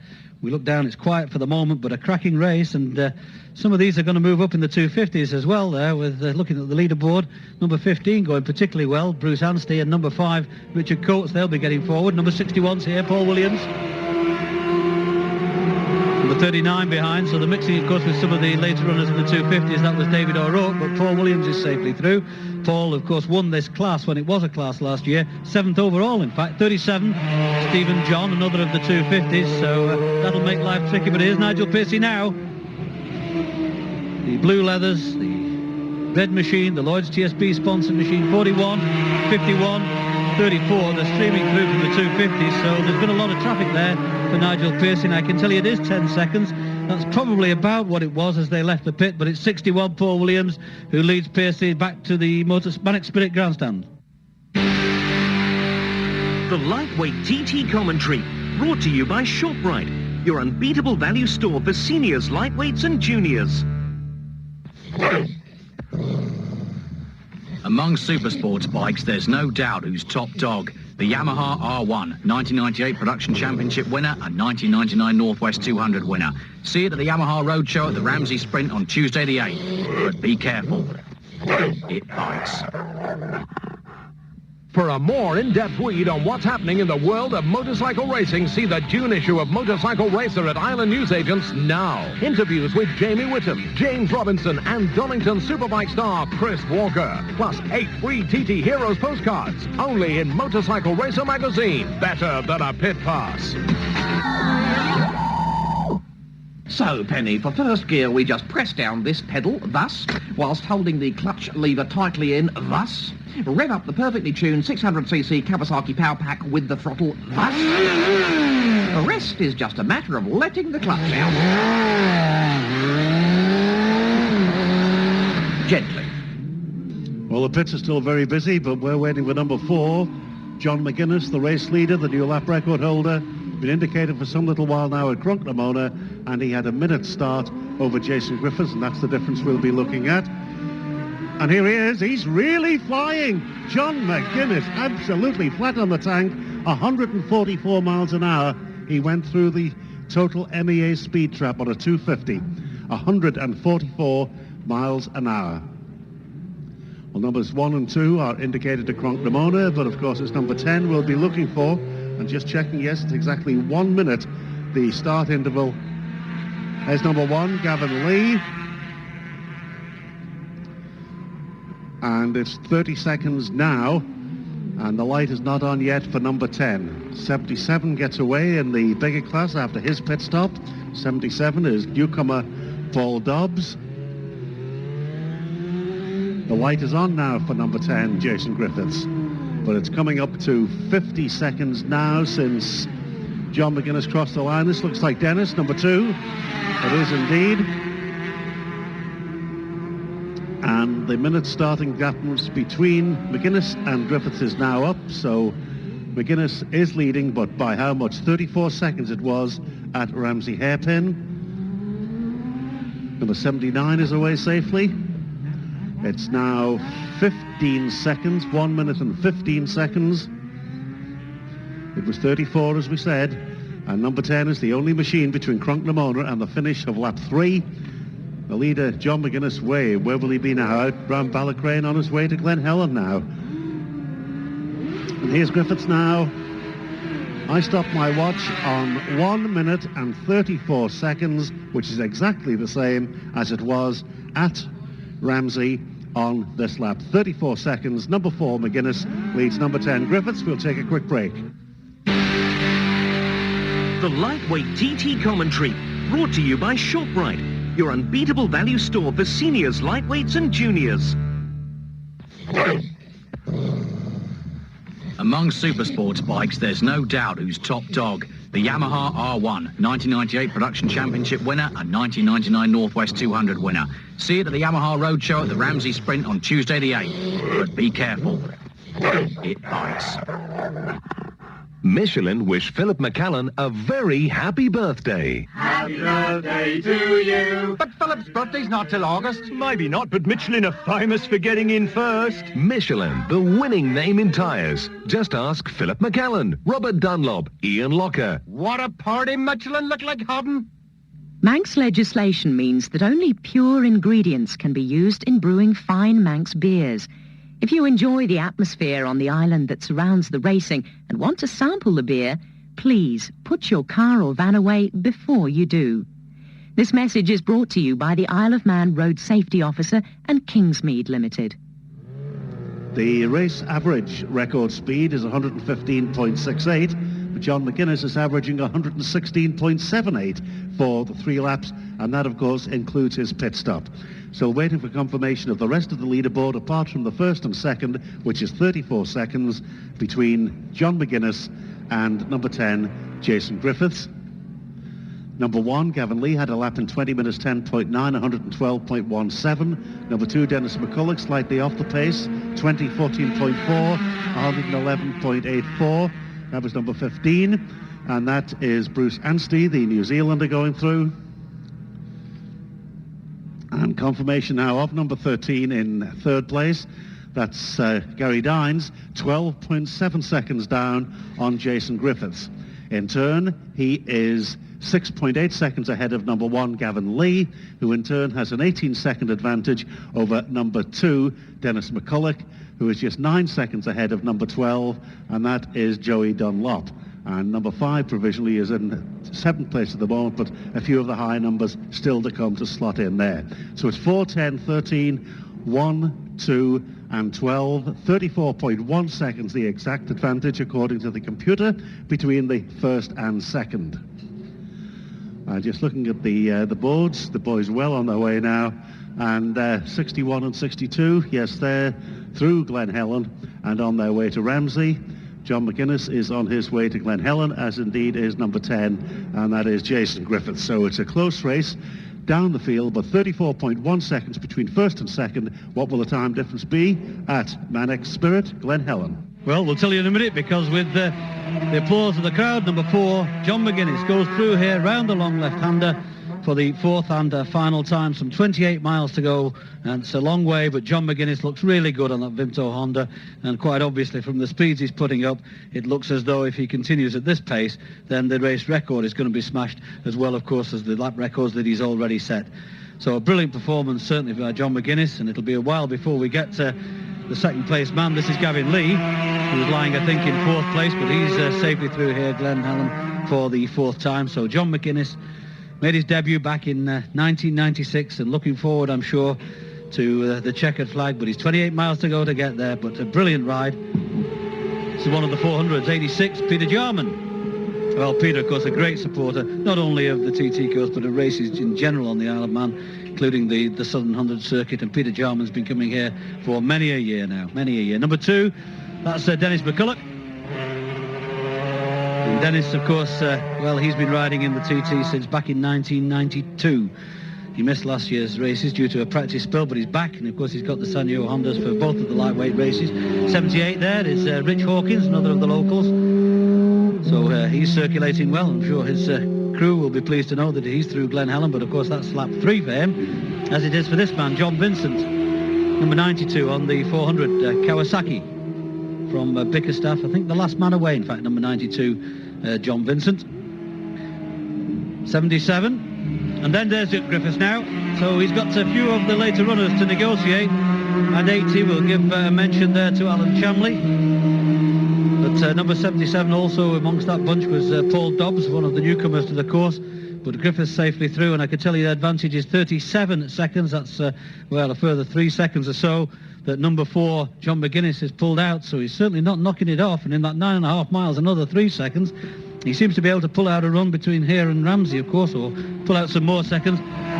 Number 87 going through for the moment to the Manic Spirit commentary position at Ramsey. Where we can tell you within the 400 category, they've just gone through that Williams holds a 10 seconds. He's enjoying 10 seconds up on Nigel Pearcey. 61 Paul Williams ahead of Nigel Pearcey, and it is 10 seconds here for the third time at the Manex Ramsey Head. And with that, let's go back and join Maurice Morsley down there at Manex Glen Helen. Yes, thanks, Fred. Number 13 has gone through as we were speaking there. Number 13, Gary Dines, of course, who's in 3rd place on corrected time. Number 88, we'll give a mention to Bill Smith, because he's safely through on the 400s. So, no, a great performance. I think it's going to be excellent for John McGuinness, and really I do hope he makes it that 20-odd miles or somewhat less than that. Now, here's Joey. Followed by 5 and 79, so 5 there, Dick Coates. 79 on one of the 400s, Wyatt Granados. But Dick Coates also going well. And then 40, 83 and 85. Ian Jones seems to get a mention every time, because he had some adjustments to make. I think Tony Moss and Kevin Murphy, another of the locals, were also safely through here on their 400s on lap 3. But it's number 4, John McGuinness, who leads by 37 seconds from Jason Griffiths. Jason's advantage now 14 seconds over Gary Dines, so he's certainly securing that 2nd place. Then 7 seconds further back on Gary Dines is number 1, Gavin Lee. Number 2, Dennis McCulloch, of course, also been through. He should be slotting in there. We were saying he's missed last year to do a spill. Number 15. Now that's Bruce Anstey. I think Bruce probably would slot in round about 7th place behind Joey, probably relegating Dick Coates to about 8th. I think 4, 10, 13, 1, 2, 12 and 5 is about the order, I think, and 8 that we can slot in so far. But 37 seconds the lead for John McGuinness, another machine interview, one of the later runners, number 91, Stuart Noon on the Honda. Stuart from Hoddesdon, and strangely in perfect conditions, the road quiet for the moment, but it's number 4, safely on his way, John McGuinness, on his way to Ramsey, 37 seconds ahead of number 10, Jason Griffiths. I can tell you that Dennis McCulloch and Joey are in joint 5th place. So, just to repeat from Glen Helen, it's number 4, McGuinness, by 37 seconds from number 10, Griffiths. Griffiths 14 seconds ahead of number 13, Gary Dines. He, in turn, 7 seconds ahead of number 1, Gavin Lee in 4th. In joint 5th place, numbers 2, Dennis McCulloch, and 12, Joey Dunlop. So, Joey up into joint 5th, 31 seconds down on Gavin Lee, with that back to the Manic Spirit Grandstand. The Lightweight TT commentary, brought to you by ShopRite, your unbeatable value store for seniors, lightweights and juniors. Profis fahren Arai. Arai-Helme, weltweit die Nummer 1. Holt euch eure Arai-Helme in Deutschland in allen Goto-Helm-Studios. Übrigens, Goto-Helm-Studio und die Freizeitidee bieten super Reisetouren für euren nächsten Inseltrip an. Arai, there's a difference. Look, Penny, when I said I'd let you ride the Kawasaki, I meant to race properly. This is the TTs, the mecca of bike racing. And I know you're an individual, but you've got to go round the same way as everybody else. Oh dear, not again. Norman, get out the wets.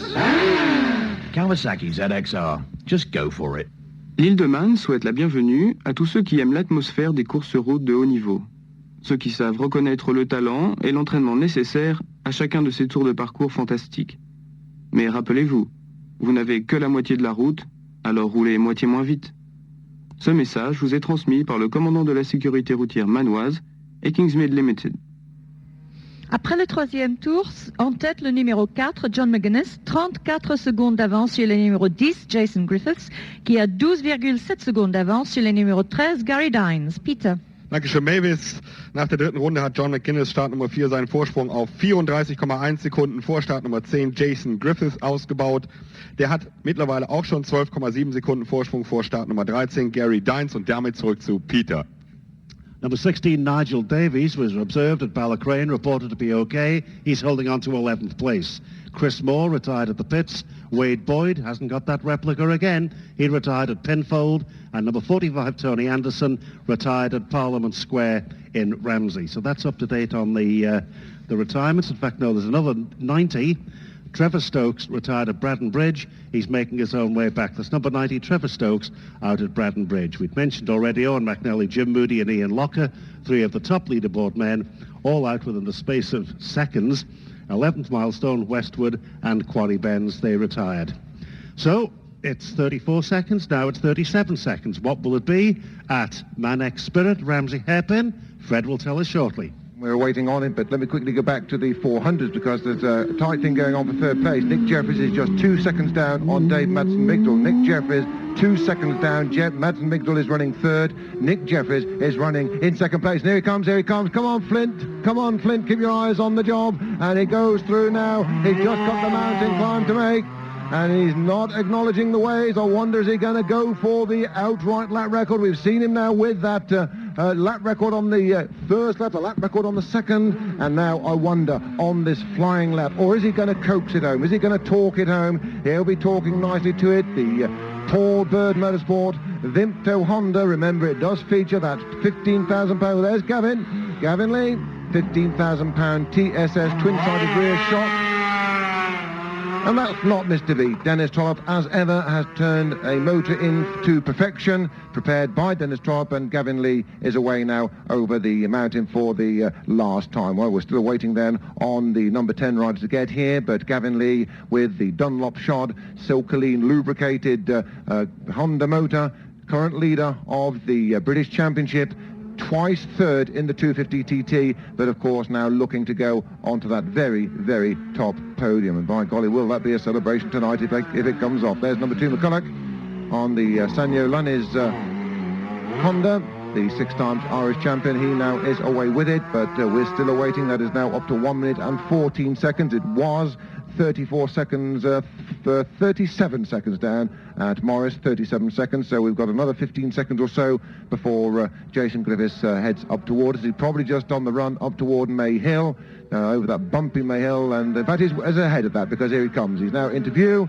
And we can stop the watch. He's probably pulled a little bit back. It's 36. Well, he's pulled 1 second back. He's pulled 1 second back, 36 seconds. Now, all that really tells us is the fact, I think, that perhaps John McGuinness has eased the pace just a whisker. Certainly his concentration was there. He was not acknowledging the spectators on the side of the circuit, but that 1 second that's been pulled back, I would suspect that it is probably that McGuinness has eased the pace rather than Jason having upped the ball game. So they are the 2 leaders through. We'll wait then on the 3rd place man, which should be number 13, Gary Dines, to be shuffled in there. Gary, the 29-year-old out of Maryland at Craigavon. Craigavon, 8th in the Formula 1, current 250 Irish road racing champion is Gary Dines, and there he is, number 13, on the distinctive Francis Neal colours, the red and the white. There's one of the 400 riders really ear-rolling, barreling it in toward the hairpin. That was John Vincent. John Vincent, who lives across there at Bickerstaff, and on Maker's Day, he lives up the road from Gary Gardner. Means nothing to you, but it'll make the day for Gary Gardner. So in 3rd place then it is Gary Dines, some 16 seconds down on Jason Griffiths. These are 400s, yes, 2 400s there locked in their own battle. Now this is the next one we're looking for, Ian Locker, and he's got a, yes, well done sir, moved out of the way. Number 80, Alan Chumley, looked over his shoulder, and Ian Locker now just giving a little gentle wave to the spectators on the climb out of Ramsey Hairpin. There is number 5, Richard Coates. This is your captain speaking. We will be flying at a height of 1,400 feet when we go up Hailwoods Rise, approximately at a speed of 145 miles per hour. And hang on, I'm just getting some sort of information from Patrick. What was that, Patrick? Dunlop. Did I say Locker? Yes, Dunlop. Well, that was Locker going up there, not to Dewey Dunlop. It was certainly... we'll get it right in a minute as number 40 goes through. Now, who are we looking for next on the leaderboard? This should be him. This should be him. Number 15, Bruce Anstey. He's on the lower echelon. Oh, that's quick again. Bruce Anstey. A couple of back markers in front of him. We've got Gavin Lee confirmed now in 4th position. Gavin Lee confirmed in 4th position. We've got McGuinness. We've got Griffiths. Then we've got Gary Dines, 16 seconds down on Jason. And Gavin Lee, 5 seconds down on Gary Dines. Gavin Lee, 5 seconds down on Gary Dines. But Gavin Lee enjoying a 28-second advantage ahead of number 2, Dennis McCulloch. And yes, I get the message there, what Patrick was saying. I said Locker, and it was Joey Dunlop. He has gone through safely, and Joey is there in 6th position, although it is 8 seconds. 8 seconds, the differential between he and the 5th place rider, which is number 2, Dennis McCulloch. One of the BFR 400 Hondas just going through there. So let's just recap then this final time here at Ramsey Hairpin with John McGuinness now already thundering up over the mountain. He'll be making the drop over from the highest point, then running down toward the 33rd milestone, down 32nd milestone, down to Windy Corner, the 33rd, then on to Cates and down to Craig, and so on. It's McGuinness, 36 seconds ahead, and Griffiths, 16, Dines, Lee, McCulloch, and Dunlop. And with that, we go and join Maurice Morsley quickly back at... information coming through the headphones saying, no, we're not going to join him at the moment, so we will just stay with what we've got here at the hairpin. So it is McGuinness, 36 seconds ahead of number 10, Jason Griffiths, 16 seconds up on Gary Dines, 5 seconds back in 4th place is Gavin Lee. Now I wonder, over the mountain, can he do anything with that? Gavin Lee in 5th place, but 28 seconds ahead of number 2, Dennis McCulloch, and 8 seconds ahead of number 12, Joey Dunlop. And I think we go back some 13 miles. No, we don't. We go ahead 13 miles. Checkered flag time arriving, and we don't want to miss it, so let's go ahead to the Manex Grandstand. The lightweight TT commentary, brought to you by ShopRite, your unbeatable value store for seniors, lightweights and juniors. Among supersports bikes, there's no doubt who's top dog. The Yamaha R1, 1998 Production Championship winner and 1999 Northwest 200 winner. See it at the Yamaha Roadshow at the Ramsey Sprint on Tuesday the 8th. But be careful. It bites. This is Superbike Magazine FM 106.8. We've just broadcast live all the way through the 1999 BMF show at Peterborough, and next year we'll be back. So, if you're going to the BMF show next May 21st and you want to know what's what, bring a radio and tune to Superbike Magazine FM. Superbike Magazine. It's a right good read. In the mood for a barbecue? Then hot-foot it to ShopRite. They've everything you need all under one roof. From bird kebabs, steaks to skewers, chicken to charcoal, and a huge range of drinks to wash it all down. And with ShopRite's unbeatable value lowest price guarantee, you know you're cooking up a great barbecue bargain every time.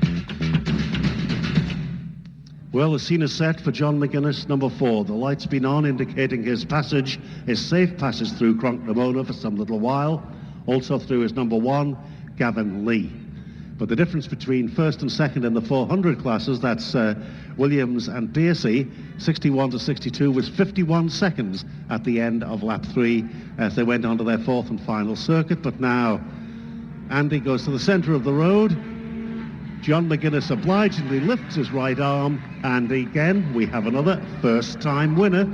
We had on Saturday with David Jeffries. Now we've got one today with John McGuinness. Number 2 is also indicated. That's Dennis McCulloch. He's safely through the Cronk-Ramona area.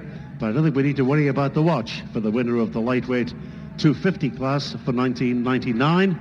John McGuinness must be that man. And there is number 1, Gavin Lee, finishing. He was holding a leaderboard place in 4th place, just off the top 3. I'm looking down to my left just to see John McGuinness making his way up the return lane. And I'm sure a tremendous a new race record for him of 1 hour, 17 minutes, 32 seconds. 1 hour, 17 minutes, 32 seconds. And he does seem to take a while to come up through. You can see the crowds waving, I think, now. Yes. He's waiting for number 1 to come, and number 1 is going to go to congratulate him straight away. But there he is, Jeff, number 4. He's on his way in to see you. Yes, I didn't think he was coming, but here he comes now. John McGuinness, a first-time TT winner, and absolutely delighted by it too. What a ride. Paul Bird congratulates him, the sponsor of the machine. Well done, Jim. Absolutely marvellous. Great, eh, Paul? Speechless. That's unusual. That's the first, yeah. The kid, he deserves that. It's fantastic. Okay, a start-to-finish victory there. 4-4-4, it says, all the way down the leaderboard as John takes off his helmet. And I don't know whether it'll be Vimto or Guinness, but McGuinness is good for you. Well done. I'm so pleased for you. I'm delighted with that. What can I say? It's a dream come true. I've been coming across here since about 1982 to watch him. And, I always dreamed of winning a TT, and it's finally come. Okay, so tell me about the race then. You just went flat out all the way. You broke the lap record from a standing start. Yeah, I can't begin to explain how good this bike is that Honda have given me this year. Paul Bird and all that team worked so hard over the winter to get this kit machine, and the bike never missed a beat, and I just went for it from the start. I knew my tyres were warm. Just really went for it. I seen Owen, caught Owen, then I caught Gavin on the first lap and just kept my head down, and thoroughly enjoyed the race. So no moments at all then? No moments at all. Okay, well, you'll savour this day for a very, very long time to come, so it was the answer starting there. Everybody had you to chase. Yeah, just the disappointment, makes up for the disappointment of Saturday, but this was the one we really, really concentrated on, and we've been going well on it back home, leading the British Championship, so came here really confident and confident with the bike and everything. And must be tempting not to ride this in the senior, mustn't it? Well, I don't know, we'll give the 500 a run, but you know, I love this little bike. It's absolutely brilliant, can't fault it at all. Okay, well, it's a great victory for you, and the product is the Vimto, which goes down now. And you've worked long and hard for it, really. You had a tricky Northwest. You didn't really get on the pace. Quite good, but not quite the win. Yeah, that's not really my sort of circuit. It needs about another 10 more fast corners in it, the Northwest. But no, Northwest is just there's a build-up to this, and this was the one we really wanted, you know. And I'm delighted. Okay, well, it won't be taken away from you. Oh, mint. Okay, thank you. And I think shortly the second place man will come into our paddock area here, if not already in fact, and that will be Jason Griffiths. In fact, he is already in, so I do circumnavigation there to pick him up. Happy with that?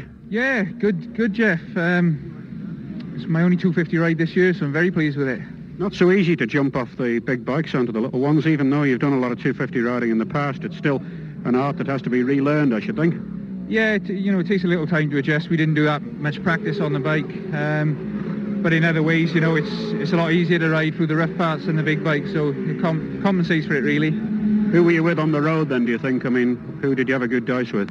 Yeah, I caught Ian Lucker up on the second lap, going into Kirkmichael, and it took me quite a while to get past him. Trying to think where it was.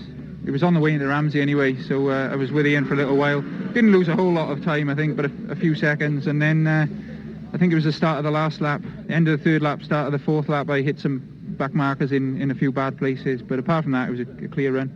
Okay, so John McGuinness, though, I'm sure you're a great sportsman. You would acknowledge a fine victory by him. Yeah, the gap just kept going up.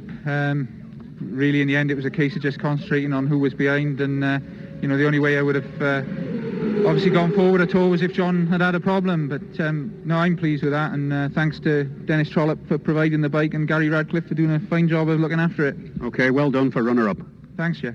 And we hear, in fact, that Gavin Lee, you've grabbed third there, Gavin, rather unexpectedly, I think. Yeah, I think the weather warmed up and we were a bit off song today, but I rode hard and kept plugging away, hoping I'd catch up on third, but Gary was riding a good race and it was hard work, so... Well, he looks thoroughly dejected there because he was held for third, but you've pipped him to it. That's what happens. Yeah, you've got to keep plugging away, haven't you? Okay, what about your injured leg? Is it okay? Or do you feel the pressure of it after 4 laps? My toes don't make a difference at all. It's just walking around. It's you even forget about it when you get on the bike. It's only pressing the back brake. You feel a bit peculiar, though, out front. It's not easy to judge everything, is it? Yeah, it was a bit hard, but... And John passed you on the road, did he? Yeah, I tried staying in the slipstream, but I just couldn't. It was just too fast, so... Did Jason pass you as well? I don't think he would he, number 10? No. I would have been well back if he'd have passed me. Yeah, well, third it is, and well done. It's Yamaha's second and third. Honda win, of course. And Gary Dines has just dumped his bike and gone stamping up the lane. Who can blame him? He must have thought he had that third place, but he's dropped some places back somewhere, Peter, on the final lap, apparently. Yes, his final lap was 20 minutes, 23 seconds, which has dropped him down to 6th position at the moment. So a very slow lap for him. But we can give confirmation now of the first 6. The winner, number 4, John McGuinness, a final lap of 19 minutes 22.4, 116.85. A new race record, 1 hour 17 minutes 31.7, 116.79. Second, number 10, Jason Griffiths, a final lap of 19 minutes 21.7, 116.92. 1 hour 18 minutes 5.1, 115.96, also inside the old race record. In third, and we'll continue that in a moment. We'll go over now to Fred at Manic Spirit. Well, we've just had Paul Williams going through there. Paul Williams, the leader of the 400 category, but we're waiting to get that shuffled in, and it is Williams leading this. Williams leading this by what? A distance from Piercy. We'll wait on number 62, Nigel Piercy. Not arrived as yet. Dennis Trollope just exiting the Ramsey hairpin, so we're just waiting upon the arrival of Nigel Piercy, and that time is moving on. The differential we were looking for was just 10 seconds, wasn't it, between the two, and is not here as yet. I wonder, is the drama again? Has drama again struck on the Isle of Man? Number 61 is through, no 62, Nigel Piercy. We'll wait just a little while longer, but he's certainly overdue. Is this he on the run-up? No. There's a quicker man there. There's a quicker man there in the middle of this, the tail end of this trio. This is him, the blue-leathered number 62, Nigel Piercy. He picks the beautiful Honda Britain machine over, that ex-Ian Simpson CBR, and he now is away. But what is the differential? And it has opened up tremendously. It is now 57 seconds. 57 seconds is the advantage to the flying Kiwi. Williams ahead of Piercy. 57 seconds, and back then to the Manic start line and Jeff Cannell. Yes, and we have Joey Dunlop. Not your day, Joe? No, I was disappointed. I saw Grunting go down. He just seconded me. Yeah, at Grieber. It's a bit of a year for you, really, one way and another. No, it has indeed. I hope it changes before the end of the week. Okay, was the bike going all right, though? I was going all right. I was just after what happened. I saw it right in front of me. I just had no witness whatsoever. On the left-hand or the right coming out? No, on the right. Back end goes there, doesn't it? It's off camber. I kind of lost it before that. I think I maybe touched the curb and then coming onto it, but it was really scary. Like, so. Okay, well, we understand. Joey Dunlop. Let's see now then for a few more. I'm sorry, Fred, we interrupted you there. You were just telling us about Piercy and Williams. Maybe you could just pick that up while I get a few more finishes here. Yes, apologies accepted, Jeff. I think everybody wanted to hear the words of the King himself, the King, Joey Dunlop, and certainly our commiserations with your man, William Joseph. And one can understand his scenario. But we've only had the two leading two through us at the moment here for the final time, and it is the Kiwi from Dunedin in New Zealand who won this event last year, leading by 57 seconds from Nigel Piercy, who won this event in 96 and in 97. So it looks like they're going to end up two apiece. They'll have to come back and sort this one out next year, won't they? They've been gone quite some time now. They'll be well on their way up toward the, well, they'll be past the veranda, I would have thought, up to the bungalow, and probably on the downward slopes back down toward Douglas. So it'll be a little wait yet before we can shuffle a third rider in. Perhaps we'd come back to the start line, and then if we get any news, we'll butt in a little bit later. So at this moment of time then, let's go back to the Manx commentary point and join Jeff Cannell. Yeah, well, we were hoping to pick up a few more finishes, but in fact they've done a remarkable runner there, but some surprising placings in the top six. He's Roy Richardson. How did he go? I had a few problems, a few tank slappers, and the pads kept getting knocked back, and had to pump the brake going into the slow corners. So, okay, we're thinking ninth. Well, that's brilliant. Good silver rep there, it's not bad. Yeah, top 15 would have been happy, yeah. Nice. Yeah, well, ninth's well in that, but I suppose you were held up a bit at Greeba Castle first lap, were you? Yeah, you had to slow right down because Ryder was in the road, so, and every lap went round, there was oil on the track, so we just had to take it easy through there. That would be the same for everybody though, but 114 last lap I'm hearing on the headphones. Not bad in 250, eh? Not bad. First time out in the 250, not bad. Okay, a very good ride and a good silver rep. And in fact, I think that's about all the customers we've got here just for now. I don't know quite where they've gone. They've moved away very, very, very rapidly. Sean Brown, so let's see how he went. We got a position for him, please? Provisionally 10th. Yeah, we think you're 10th there. Thanks, Jeff. Good ride, eh? Yeah, really good. Something I've been hoping for a long time. Yeah, so really it's just a case of it all coming together on the day, but it doesn't always work like that in bike racing. No, absolutely not. You know, everybody's saying about things about practices going really good and this, that and the other, but, you know, over here anything can go wrong right up until the last minute, so I'm just glad to get a finish in, and top 10's a bonus. That's really good. Okay, well, that silver rep isn't worth much in cash, but it's worth a lot in effort, isn't it? Yeah, it's worth about £50,000 in past spent money, you know, over the last few years, so... You honestly reckon it is as much as that? Oh yeah, from the time I started racing to getting one, you know, it's going to be worth an awful lot of money. I'd just like to say, my sponsor John, who's in the grandstand from SMV, I'd just like to say thank you very much for all the effort they've put in as well, and thanks, okay? Okay, I'm pleased for you. Thank you. Well, we'll go back down to get the 400s in now, Peter, if you want to pick it up at the Manx Spirit main point.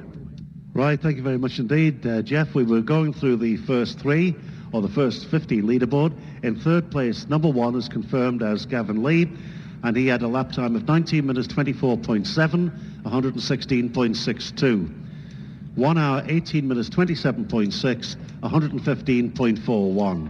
In fourth place, number two, Dennis McCulloch, a final lap of 19 minutes 39.3, 115.17. Race time 1 hour 19 minutes 1.1, 114.59. In fifth place, number 12, Joey Dunlop, final lap of 19 minutes 35 seconds, 115.59. Race time 1 hour 19 minutes 5.8, 114.48. In sixth place, number 13, Gary Dines, dropping from third on that last lap, a last lap of 20 minutes 23.5, 101.01. Race time of 1 hour 19 minutes 19.6, 114.15. In seventh place, number 15, Bruce Anstey, 19 minutes 32.2, 115.87. Race time 1 hour 19 minutes 21.5, 114.10. The eighth finisher, we have number 5, Richard Coates, the local rider, 19 minutes 55.9, 113.57. Race time 1 hour 20 minutes 37.6, 112.31. And I think we can go on to ninth place. We have number 20, and that is Roy Richardson, 19 minutes 48.9, 114.24. Race time 1 hour 20 minutes 41.4, 112.22. And completing the top 10 on our provisional leaderboard, we have number 23, and that is Sean Brown, 20 minutes 1.4, 113.05. Race time 1 hour, 22 minutes, 6.5, 110.28 miles per hour. And the light is on for number 61, the leader of the 400 class. And this looks, could it be him? No, I don't think it is. That's one of the 250s. 61, Paul Williams from New Zealand, winner of as a class last year. But that's him. He crosses the line, and a comfortable victory for him. And this year, last year I say he won it as a class victory. This year he's won a TT proper because there is a trophy and a garlanding ceremony. Hats the lot for Paul Williams as the winner of the 400. That's number 19, Mick Chatterton, just finishing. Mick's been coming here for some years, must be what, 30-odd years I would reckon that he's been racing around the TT course, Mick Chatterton. Number 61 is on his way up shortly for, he'll be wheeled in. This is number 24, and here he is, number 61 now. Just coming into your view now, Jeff, number 61. That's right. It was Bud Jackson going through there with the exhaust pipe fracture. That's what there was all the din about. But here now, for the third time in succession, number 61, the winner, Paul Williams from Down Under, as the other three from the 250s. Sorry, isn't he? Hasn't Paul Williams won it? Yeah, here's Paul Williams now then with an outright TT victory this time rather than a class victory. We'll just let him get his helmet off here. And what a ride he's had. And definitely the lead switched at the pit stop there with Piercy stalling and then having trouble getting going. So congratulations. This time it is a genuine TT trophy for you. Yeah, cheers. Well, there must be times in the winter time or your summertime as it is down there when you think, can I do it? Yeah, it's not until about the second last lap and you think, oh yeah, we're getting there now. It changed actually at the pits. I don't know whether you could hear me commentating or not, but Nigel stalled in the stop box, and I'm sure you were saying, thank goodness for that. Yeah, I saw them pushing him past. I thought, that's a good thing. Yeah, you were bound to gain there, and his bike didn't light up particularly well after the stop either. Oh, really? So you gained another few seconds there, and then you held it nicely. You've won by about a minute, I think. My signals were really good. I was really happy with to see what they had to put out. Okay, were the leading 250s catching you, though? Didn't see them? Didn't see anyone, no. Oh, okay, it must be just the back markers. I wasn't sure how the time progressed, but a faultless ride for the machine? Yeah, everything was spot on. A few people you probably want to thank? Yeah, thanks to Honda, and Bob McMillan, Roger Harvey, John Shand, and yeah, Charles Turner. Even Charles Turner? And my crew. Okay, it is a win. Nigel Pearson though shakes his head and says, what more could I have done? Is he in fact second? At the moment, we're just waiting for confirmation, but he's 1 minute, 11.8 seconds behind Paul. Yeah, 71, but I'm not sure whether he'll be second or not. Wasn't there a threat on? Can we find out from Ramsey, maybe, what the gap for second and third was? No, the gap's pretty safe, I think, there, Jeff. It was Williams, 57 seconds up on Piercy, who was 51 seconds up on Bill Swallow. So pretty safe buffer as they left us. Okay, so Nigel, just about everything went wrong, did it? Yeah, everything from the word go. I couldn't pull top gear. Well, it's just the way it is. I mean, it wouldn't rev out. I couldn't pull top gear, and I was trying hard because I knew I was losing time trying harder. And on the third lap, I overcooked it at signpost, just trying to make the ground up. But just the way it goes, isn't it? Pit stop wasn't too good either. No, not brilliant. But I mean, I stalled it then because I think it's running rich. Every time you back off, it cuts out. Were you overgeared as well, though? Yeah, I think so. But I don't know if that's just because it wasn't, because it was running too rich and it wouldn't pull top. But I was up and down the box like a fiddler's elbow. It's just... Yeah, you having to flop up the mountain mile in fifth then, were you? Well, up and down, Yeah. Well, you've got another ride on the 125 and you're going well on that, but it's a shame they slipped away from you because you were leading to start with. Yeah, well, that's the way it goes. I mean, Paul rode really well, but, I'm sure it could have gone better if the bike was running right, but that's down to us, that's the way it goes, isn't it? Yeah, there's nothing you can do. Perhaps the hot weather caught you out a little bit, but a good ride. You're still second in a TT paddock, and we'll see you at the Villa tonight. Okay, so third then, Bill Swallow. Well, I'm sure he didn't entertain many hopes of actually arriving in the TT paddock. He's been in many a time, of course, in the Grand Prix, Peter. He has indeed, 6 wins on the classic races. He's indicated safely at Cronknamona, so he should be with us very shortly indeed. But we'll keep an eye on the other placings because they can change dramatically on this last lap, especially in the 400 class, if memory serves me correctly. Nick Jeffries now, and he's being signalled for 5th place, I think. Yeah, we had him 5th last time round. So, yeah, who's 4th then? The last we had was 61, 62, 72, 67 and 68. David Madsen-Migdal, just behind Nick Jeffries. We've got a wait here. It's close for third by the sounds of it, is it? Yeah, 72 is indicated, but we're still waiting for him to, Bill Swallow, we're still waiting for him to arrive. So who could take that from him then? Sorry, it's just a bit of a... That's 74 finishing. So... Well, Nick Jeffries is here. Bill Swallow is, according Looks to like it's tight, third, fourth, fifth, Nick. Oh yes, it looked that way. I had a very good scrap with David. Bill Swallow seemed to be in mountain, problems, so he's lost it. Oh, it was really good fun to get back to having a good scrap on the mountain. Takes me back to the days of Brian Morrison and Jeff Johnson 10 years ago. Yeah, you rode number 1 and 2 for years with him, didn't you, with Jeff Johnson? Well, a couple of years, yes. Okay, well, we'll see what we're going to sort out here. Anything more, Peter? Yeah, the light's on for Bill Swallow, but he hasn't arrived, so we're going to have to do some quick calculations here to find out who, in actual fact, is going to take that third place.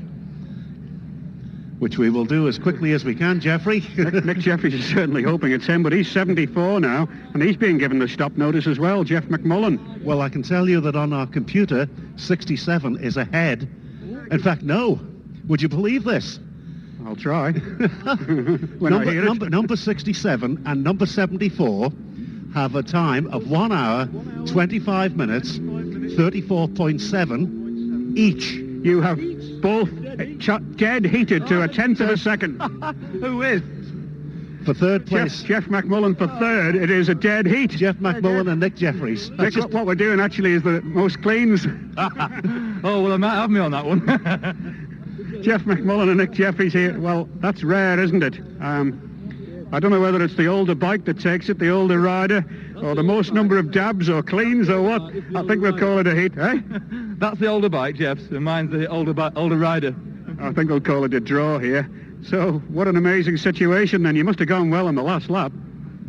I'd only got about 4 laps in practice, Jeff, and I was really only starting to go there on the last couple of laps, and that was going good, but I changed my gear and I had to put the back wheel further forward, so it was a bit of a gamble because I didn't get out on Friday night, and I should have left it alone now. Were you too overgeared, were you? I was overgeared, but it was a problem with the front wheel, you know, with the bigger sprocket on the back that was further up the swinging arm, which meant the wheelbase was a lot shorter and it wasn't handling, so bit of a bumpy ride, but very happy, yeah, brilliant. Okay, well, I'm a bit loath to say this, but there could still be a shock in this one with the result the way it's going, but does it look fairly firm now, Peter? I would say it is. I can't see anybody else coming through. We keep checking through the computer. It doesn't alter, certainly the first 3. They're still there. Okay, Nelson, you've got 4 in for the first 3. Right? Bill Swallow apparently is pushing in, and it's cost him his third place. Bill Swallow, I'm told, pushing in, Jeff. Yeah, okay. Well, that's a great disappointment for him because, and in fact, of course, he's getting long in the tooth to start pushing bikes in from Governors, especially if he had to go around the dip. Sounds like he's run out of petrol, doesn't it? Could well be, yes, because he was holding on to a fairly comfortable third place, but I don't think... He's here now. He's actually... So I think the 250 presentation's getting ready up there, isn't it? I think they are, yes. It's all sort of happening here today, I can tell you that. Bill Swallow is pushing in. And we should be just about ready, I think, for the presentations. Just waiting for signals from below us to indicate that we are completely ready. Moving over there now, and I think we can say... Yes, ladies and gentlemen, the lightweight 250C. Before that, let's hear it. Ladies and gentlemen, Bill Swallow, let's hear it for him. Third place gone, and he's pushed in to finish.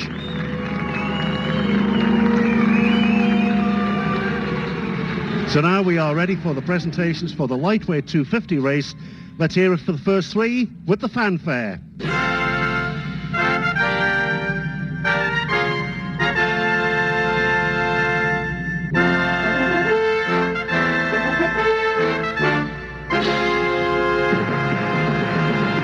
New lap and race record holder, ladies and gentlemen, John McGuinness. And from Ramsey in the Isle of Man, runner-up, Jason Griffiths. And a delighted Gavin Lee in third place. And the garlanding ceremony for this race will be performed by Mr. Eddie Lowy, MLC, who is a member of the Department of Tourism and Leisure. And he has the third place hat and garland for Gavin Lee, former Manx Grand Prix winner. Jason Griffiths has the second place, also a former Manx Grand Prix winner, as indeed was his father Selwyn before him. And so John McGuinness hasn't been coming here that many years, but what a season he's having. Wins at Daytona, wins at the Northwest, leading the British Championship, and now a TT winner. John McGuinness, ladies and gentlemen.